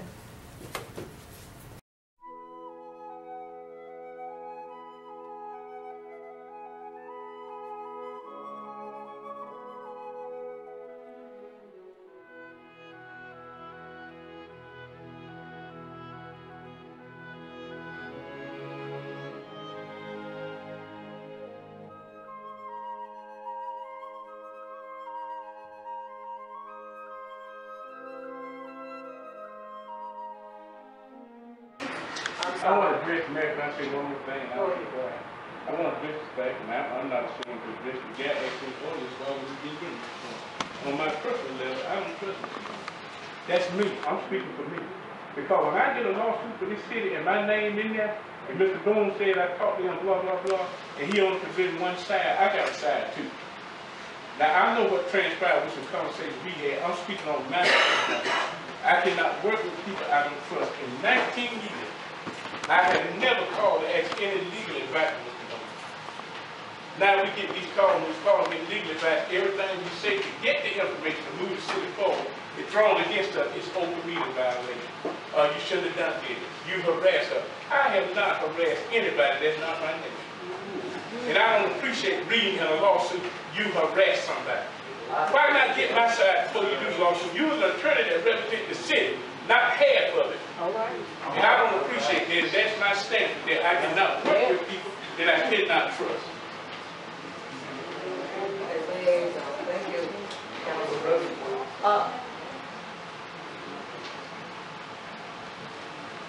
Streets. We have to bring this city together. Our leaders supposed to be the one that's protecting the city. And I mean protecting it financially and its citizens. And for them not to unite themselves, It ain't about the media, it's not about the citizen, it's about them. They the one that's responsible for this city. And anybody with common sense can realize if you love a city, which we supposed to, I don't have to love each and every citizen, but love your city enough to do what's right for your city. And for them not to come to this meeting to vote on having stuff repaired in this city, keeping from costing us as taxpayers more money and fine just to make the mayor look bad, that's not the way you operate a city. You're dealing with professional people, and you gotta be professional. You gotta put your bickering aside. We done went through this last year, and now we're going through another year with this same bickering between one another. Do they actually think that people are pleased with that? You got some people that don't say nothing, don't come out to these meetings, but still these people count. They live here, but they don't like to see what's going on in the city. So it ain't no black and white thing anymore, it's our city, and that's what it stands for. And when they find out you gotta love where you live at, that's time for you to come together. I ain't gotta love you, I ain't gotta hug you, but I do have to live here. And why we can't live in peace and harmony? Because our leaders would not reunite. And the thing about it, it's a woman operating this city. This city is not good for that. Some men does not want to go under what a woman leadership is. But we gotta learn that a woman is equal to a man no matter what. And regardless of it, we live here. So it's time for them to just unite themselves, get themselves together, and put God in their heart, and let them realize we gotta have peace. Everybody know this city as something bad. This city should be something nice. People should be advertising saying it's a good community. Look at how they handling things. But every time you turn the media on, it's down in this city. Gordon this is Gordon that. Could anybody say anything nice about Gordon? Anything. Just say, even if I like the media to say, you see that beautiful tree Gordon that's growing down there? Let somebody hear something good about Gordon. Because ain't nothing being said about this city, and it's wrong. I feel, my contention that it's really useless to keep that fund there in the Georgia one. There's only $5,300 in that fund now, so if there's a legal signature on that fund right now, we need to just transfer that, to our general fund and just close that fund out and be through with it, You see, my problem with this is that state's office, with all that's going on, what I call that Secretary of State's office, there has been money transferred out of that fund, huge humps of money. And I was instructed by that Secretary of Treasury that the only person authorized to offer the transfer was me. And I let her know straight up, I have not authorized any transfer except one. When Mr. Warner wrote the $10,000 bill and I wrote that note, that's the only one that I authorized. And she said, if we close this account, we will not have a ledger or a paper trail once this account is closed. There is $5,000 in that account is going interest very little. But until we get some things resolved and find out what's going on with the money situation, as far as I'm concerned with the audit going on, this is not a good time to close any account. Got to expand on that a little bit. What do you mean? What is the audit plan on that? You see that I will not sit here and talk about that all this time. You know the officer has been locked out, coming in here. But I've had this on the field. I talked to Peter this evening. Peter instructed me, and I quote him. What he said to me today was, I need to get in 2 weeks. I need 2 weeks to come down to City Hall to finish up this audit. Because there are some very suspicious and disturbing transactions that have taken place. Now, without revealing what was going on, that's what he said before, and that's what I'm telling you. And you all got calls now, you can call me yourself. But right now, it's not a good time to be closing any account. Not with my name on it. If I close this account, which I was told I was the only one can do it, I have a problem with closing something that I had authorized to be open in the first place. My name was on there, but I had no dealing with this account. And there has been money because I looked at the ledger. There has been money transferred. And for me to close it right now is not a good idea because the paper trail is not good. Until the auditor can look at it, or somebody look at this, and we get to the bottom of what's going on, the account will not be closed if I have to. I'm saying, with 4 months and he hadn't done anything before now? Mr. He's been working up there, best he could. He's been requesting information. What we need to do is allow him to come to City Hall, work with him, and allow him to complete the audit. The problem we're having is everybody supposed to sign, where's the money? That's a good question. The audit is very much needed when the attorney for the concerned citizen states to the county that we are on the verge of bankruptcy. Now, if we're on the verge of bankruptcy, we need to know what's going on with the money. Now, he made that statement, and he ended in the courtroom by saying, yes, we're on the verge of bankruptcy, because the mayor and certain of her council members have been living frivolously or whatever, or just spending the city money. So if we're on the verge of bankruptcy, we need a report. And as concerned citizen states on the poster, where's the money? I want to know too. So let's let the audit do this thing. We have a choice. If we want to disengage Bill, that's fine. But we need to engage somebody to come here to complete this audit. We've got too far in the process to stop right now. You know, one person had that thought to close the open account, that's that. I might be wrong, I am. And you're not wrong, I didn't know that either. I didn't know that either, but when I talked to the woman at the office, she told me that. She said, Mr. Reeves, be it known that you are the only individual that's on this account that can authorize transferring money and closing this account. And I said, let me tell you something, ma'am, I had authorized nobody to transfer not one dime. And I will admit, the note that I wrote her to pay the auditor so we could get this thing going, that's the only one I said. I asked in the meeting, could we get $10,000 out of Missouri and pay the auditor? And Mr. Wallace said to me, you need to write me a note for that. And I did. It was not threatened. It's been in the paper. And so we need to get to the bottom. And I was not issuing my name to say close an account. I want to know what's going on with the account. I'm the one standing there saying, they saying I had authorization. I didn't know that either. But once I learned that, then I said, hey, we're going to get a handle on this. Because whatever went on, I want to know myself because I'm involved with it. And I ain't authorized nobody to move any money. And we're not talking about $5,000, $10,000 either.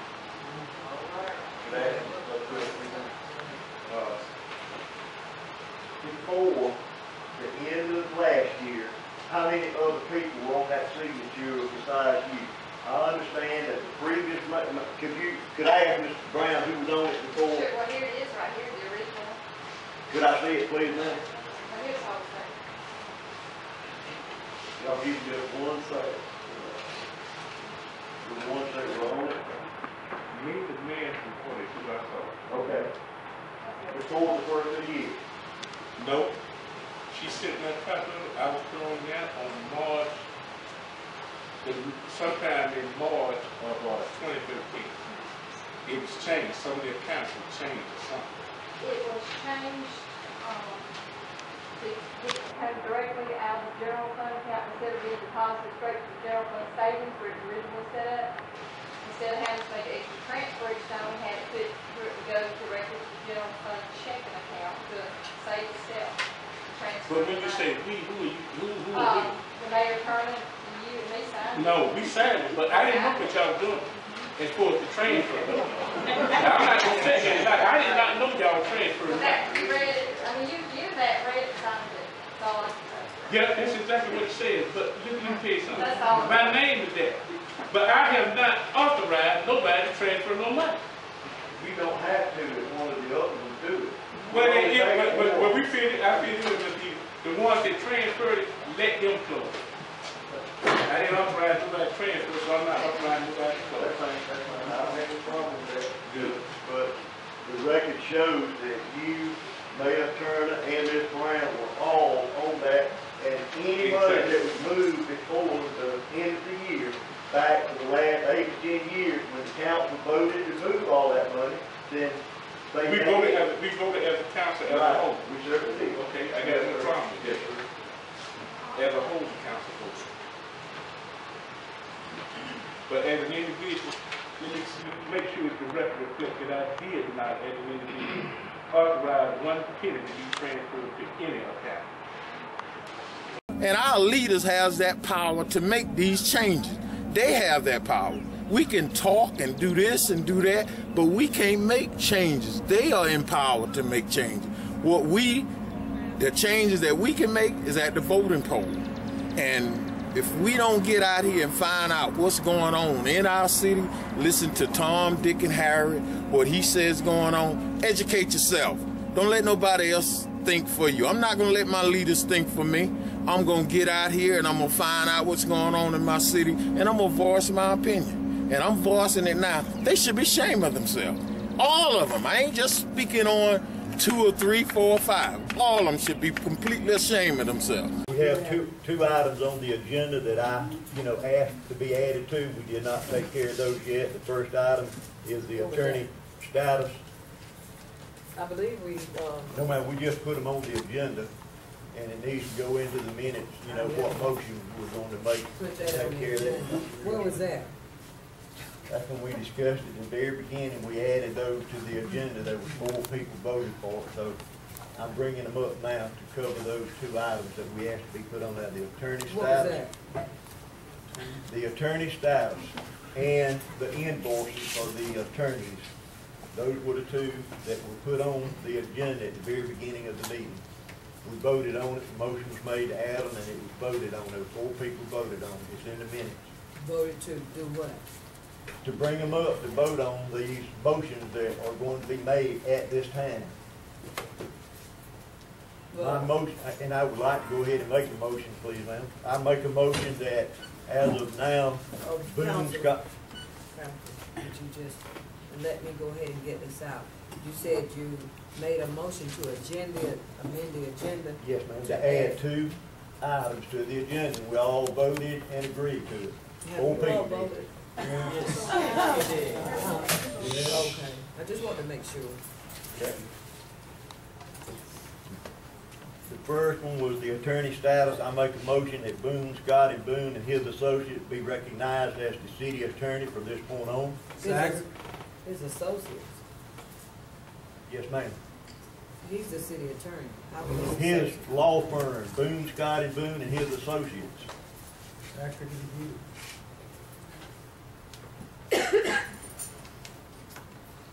So the council is hiring him and his associates? I'm just trying to get clarity. I don't need it from the audience, Ms. Bailey. That's not what he said. He said to recognize them. Excuse me. Look, I sat here and been quiet, graded in public, at the mayor's approval. I don't have to leave the meeting. Then you'll have to arrest me. Get pictures. Please. Come on, take it to jail, book me. Right now. We'll bond you.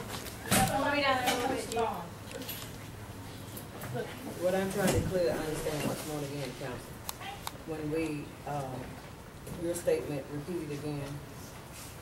My motion was that we recognize Joe Boone, Scotty Boone, and his associate as the legal city attorney for the city of Gordon. Second. But I have a question. We have a motion and a second, but before we do that, it just states that the city attorney, it doesn't say the city attorney and his associates according to section 4.12. And I stand by this, what it states in the charter. It did not say and his associates. It states the city attorney. Yes, ma'am. And I realize, let me say this. Go ahead. I have a doctor, and I have special doctors for special purposes. When I go to the doctor, I don't adopt him and all of the staff. I go to him, and I'm seen by the staff. So as like Council Toll said, that when we go, I pay the doctor. Now what he does with the money that I pay him, that's up to him and the insurance. And I'm sure you all do that too. But to say he and the city attorney, so in the event, if we should do that, then it states Boone as a city attorney. That's my take on that. The official title is Boone, Scotty Boone Law Offices. Anybody that works for him, I was just trying to make a very pointed statement by including his associates so that we would know that Mr. Green is part of his association and he can be covered at any time as the city attorney also. But we've not hired his associate. He is part of Boone, Scott and Boone. I understand that. That is my motion. I mean, the mere fact of it is, if I work for his firm, then I would expect for him to pay me, not the city of Gordon to pay me, to pay him, to pay me, but to pay him. Do you understand what I'm saying? You've made your statement, yes ma'am. Mr. Eddie. Yes ma'am. I thought you said the first time you would like to make an amendment, but his status. Restate your question, I didn't understand. When you said the first time before, when you said you would like to make amendment to the agenda, what did you say? That was at the very beginning of the meeting before we started our agenda. Yes, what did you say? I said I want to make a motion that we add 2 amendments to the agenda. One was the attorney status, and the second one was the invoices. We talked about both of them at that time, but we did not make a motion to vote on them. This is the actual motion now. We added them to the agenda, and it was voted on and then passed by at least 4 people. Yes, ma'am. I would like to call for a roll call vote at this time. Excuse me, is there any further discussion? Any other questions?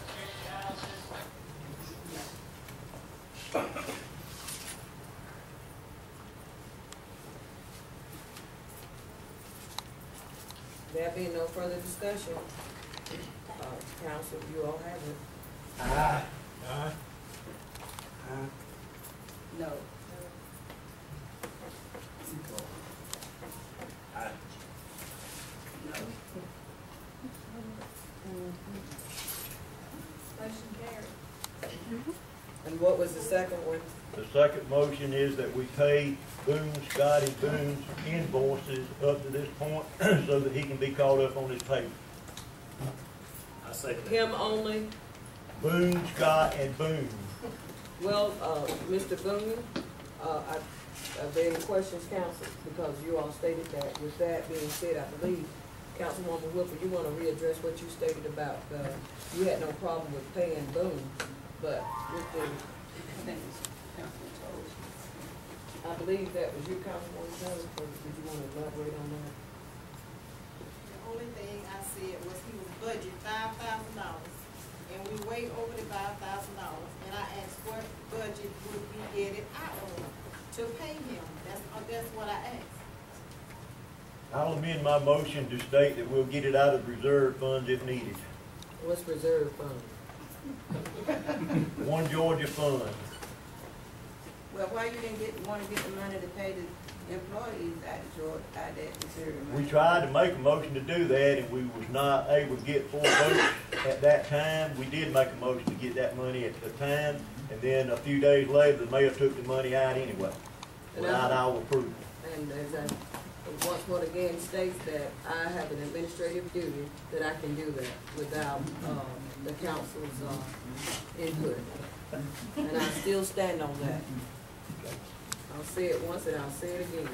I was told that we didn't have any money, but $19,000 some dollars. And I didn't hear that we could get it out of no other reserve fund, because if we had to get it out of reserve fund, then the mayor wouldn't have had to go get it out of nothing else. Exactly. So why is it conflicting all of a sudden? We can find this money, but even with payroll twice back in, what was it, December and January, we could not meet payroll, and it got to the paper before the mayor even knew anything about it. And when I offered to go get the money to meet payroll, I went and contacted, because I was told that there was tax money to be received, and I was so now we have money. Just answer this question for me, Ms. Brown. We do have money in the reserve fund. We have money in general fund, we can pay this out of if council wants to. Remember when I gave y'all a copy of that Georgia Power check, $277,000? So that's in there. So you got that since we couldn't pay. Checks come in at intervals during the year. Okay, so You may not this have money money. accumulated after.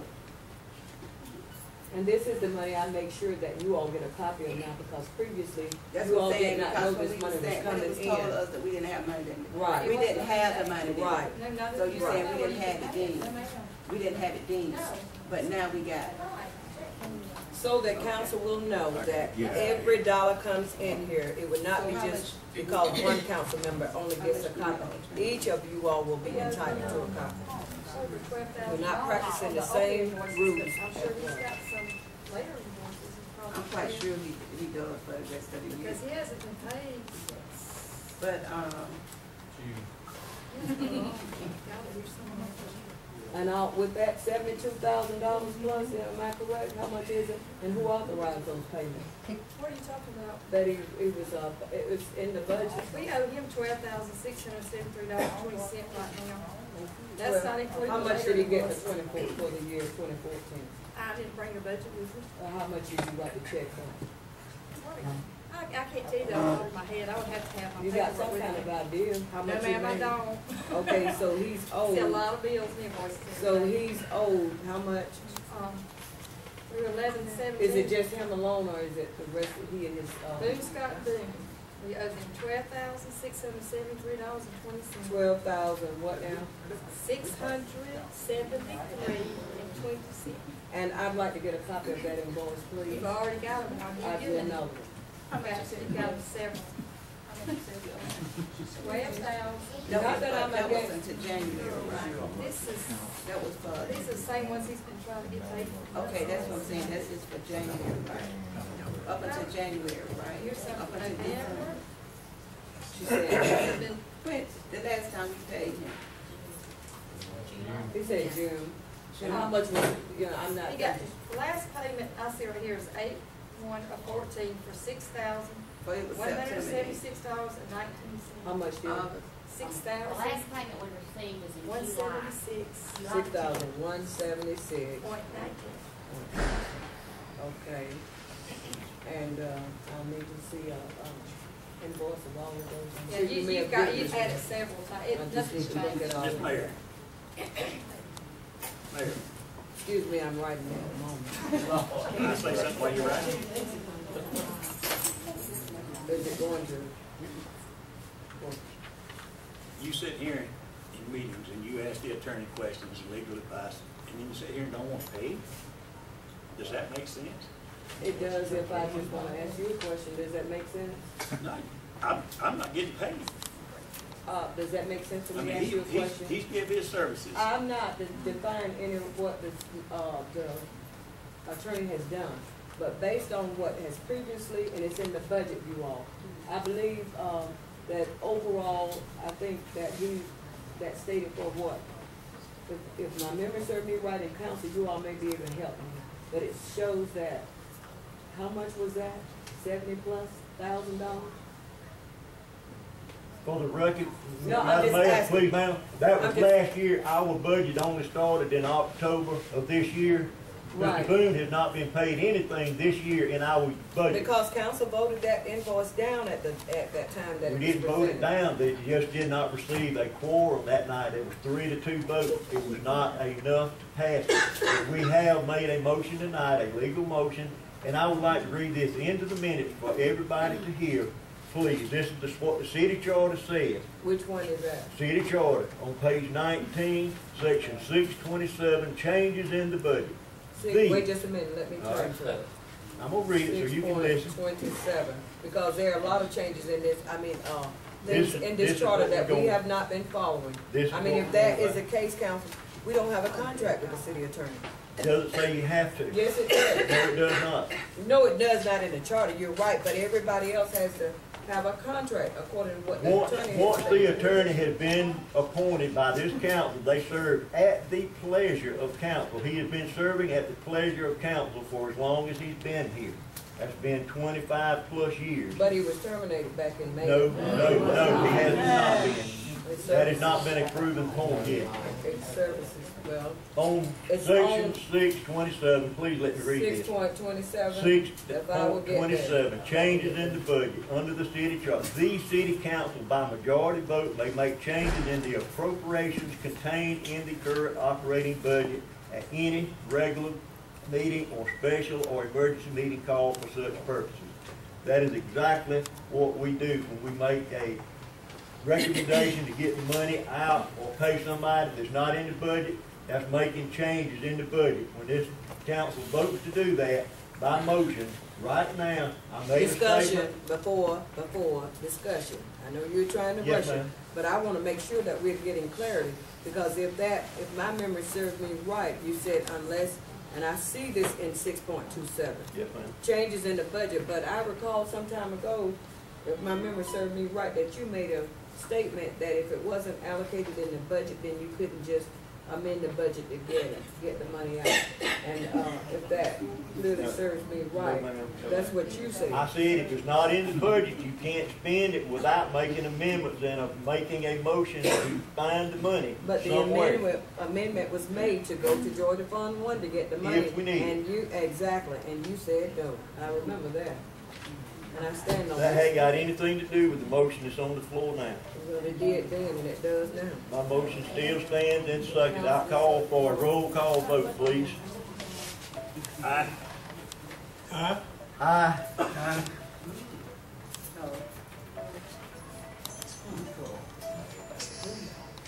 Motion carried.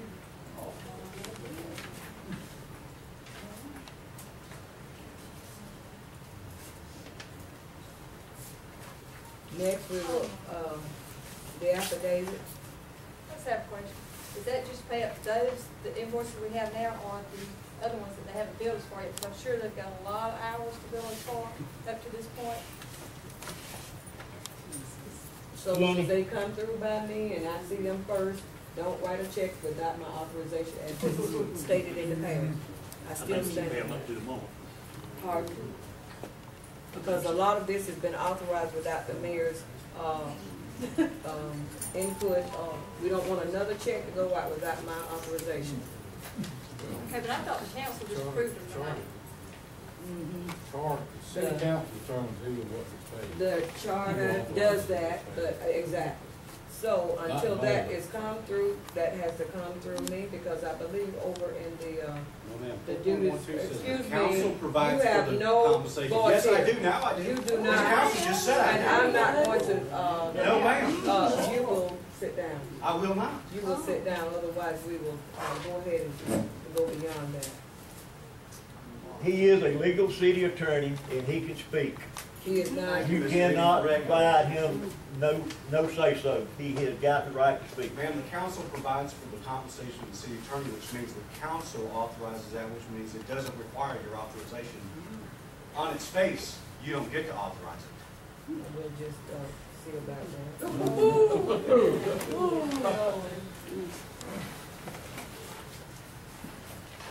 Council, y'all have heard what y'all say.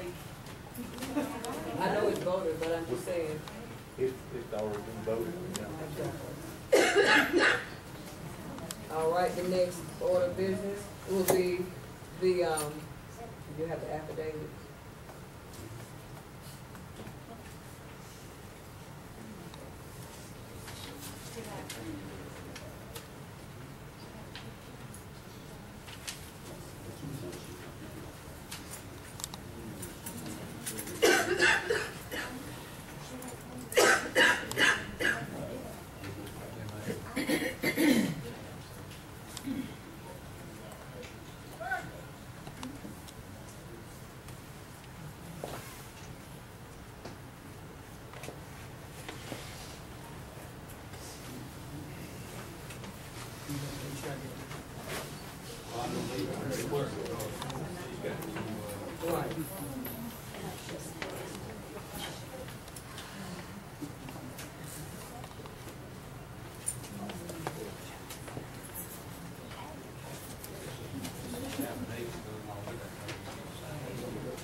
We're still in the meeting, please.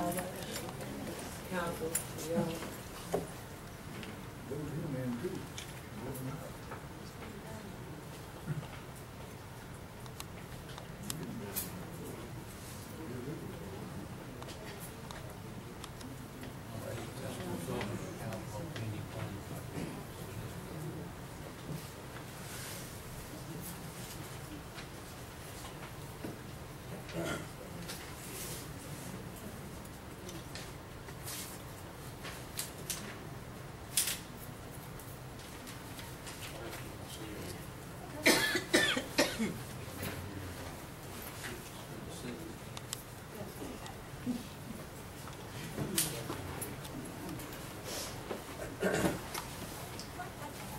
Madam Mayor, we have another order of business, if I might make a motion to finish it up. What was that?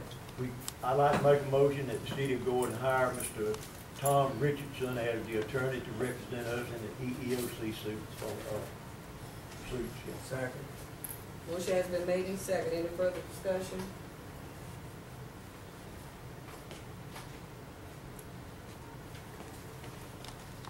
If no further discussion, all in favor? Aye. Aye. Aye.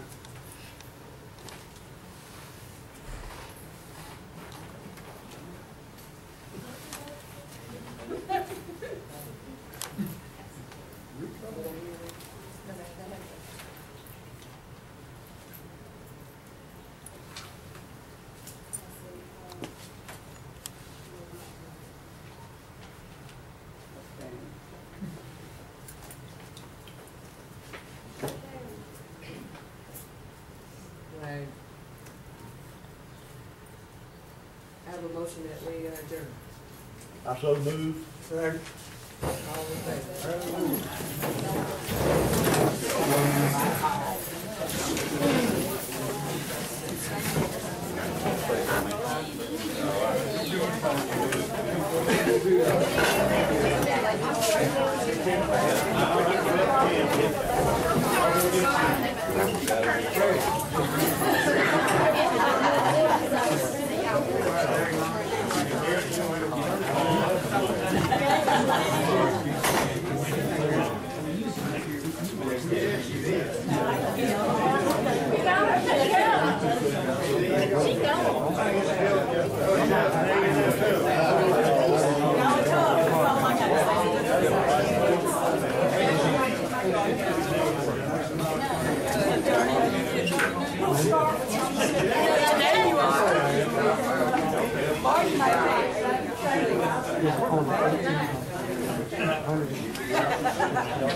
Don't put your hands on me.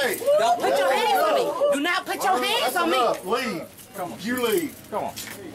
You leave. You leave. Got the wrong way. You never put your hands on me no more. I don't care who you is. Hey, you gonna calm down, so he's going. That's what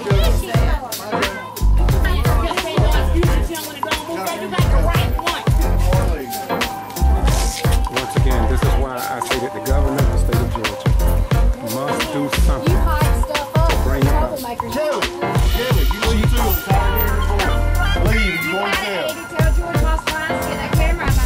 He has all right to be here. Kelly, leave. Leave or you're going to jail.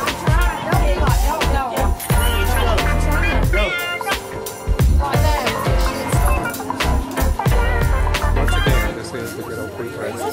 Give them the in recorded that nothing to me. Only stuff what others have ignored. And we will continue to do that.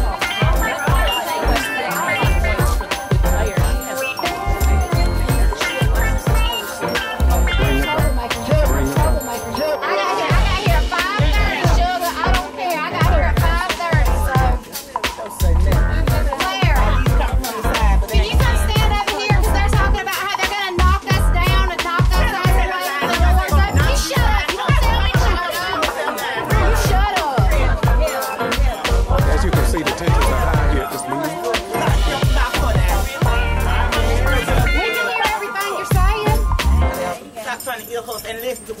Thank you. I ain't got to listen to you, honey. And be it known today that I would like to have a copy of the record of this video or DVD to send to Judge Robert Reeves. Thank you. I'm not employed with her. The chief of police works at the service of the mayor, not the mayor works for the chief of police. Thank you.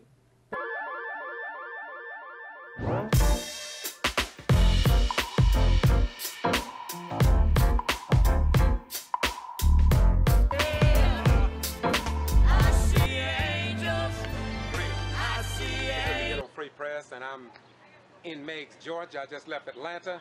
I came through West Point, Georgia, then from there to Americas. I stopped by Smithville and talked to the mayor in that little small town. And now I'm here in Meigs. We were expecting a meeting tonight. I hear some citizens gathering here, and they say that there will not be a meeting. I don't know how that can be. They say there was a sign posted, even of the agenda. But now the signs are taken down. And the only way I can find out what's going on is to talk to somebody here in town. I told y'all there's something wrong in the state of Georgia, and we need the governor of the state of Georgia, Georgia Attorney General, the Secretary of State, Brian P. Kemp. Somebody must address these problems in these little small towns. But look. You don't have to listen to me. Let's listen to others.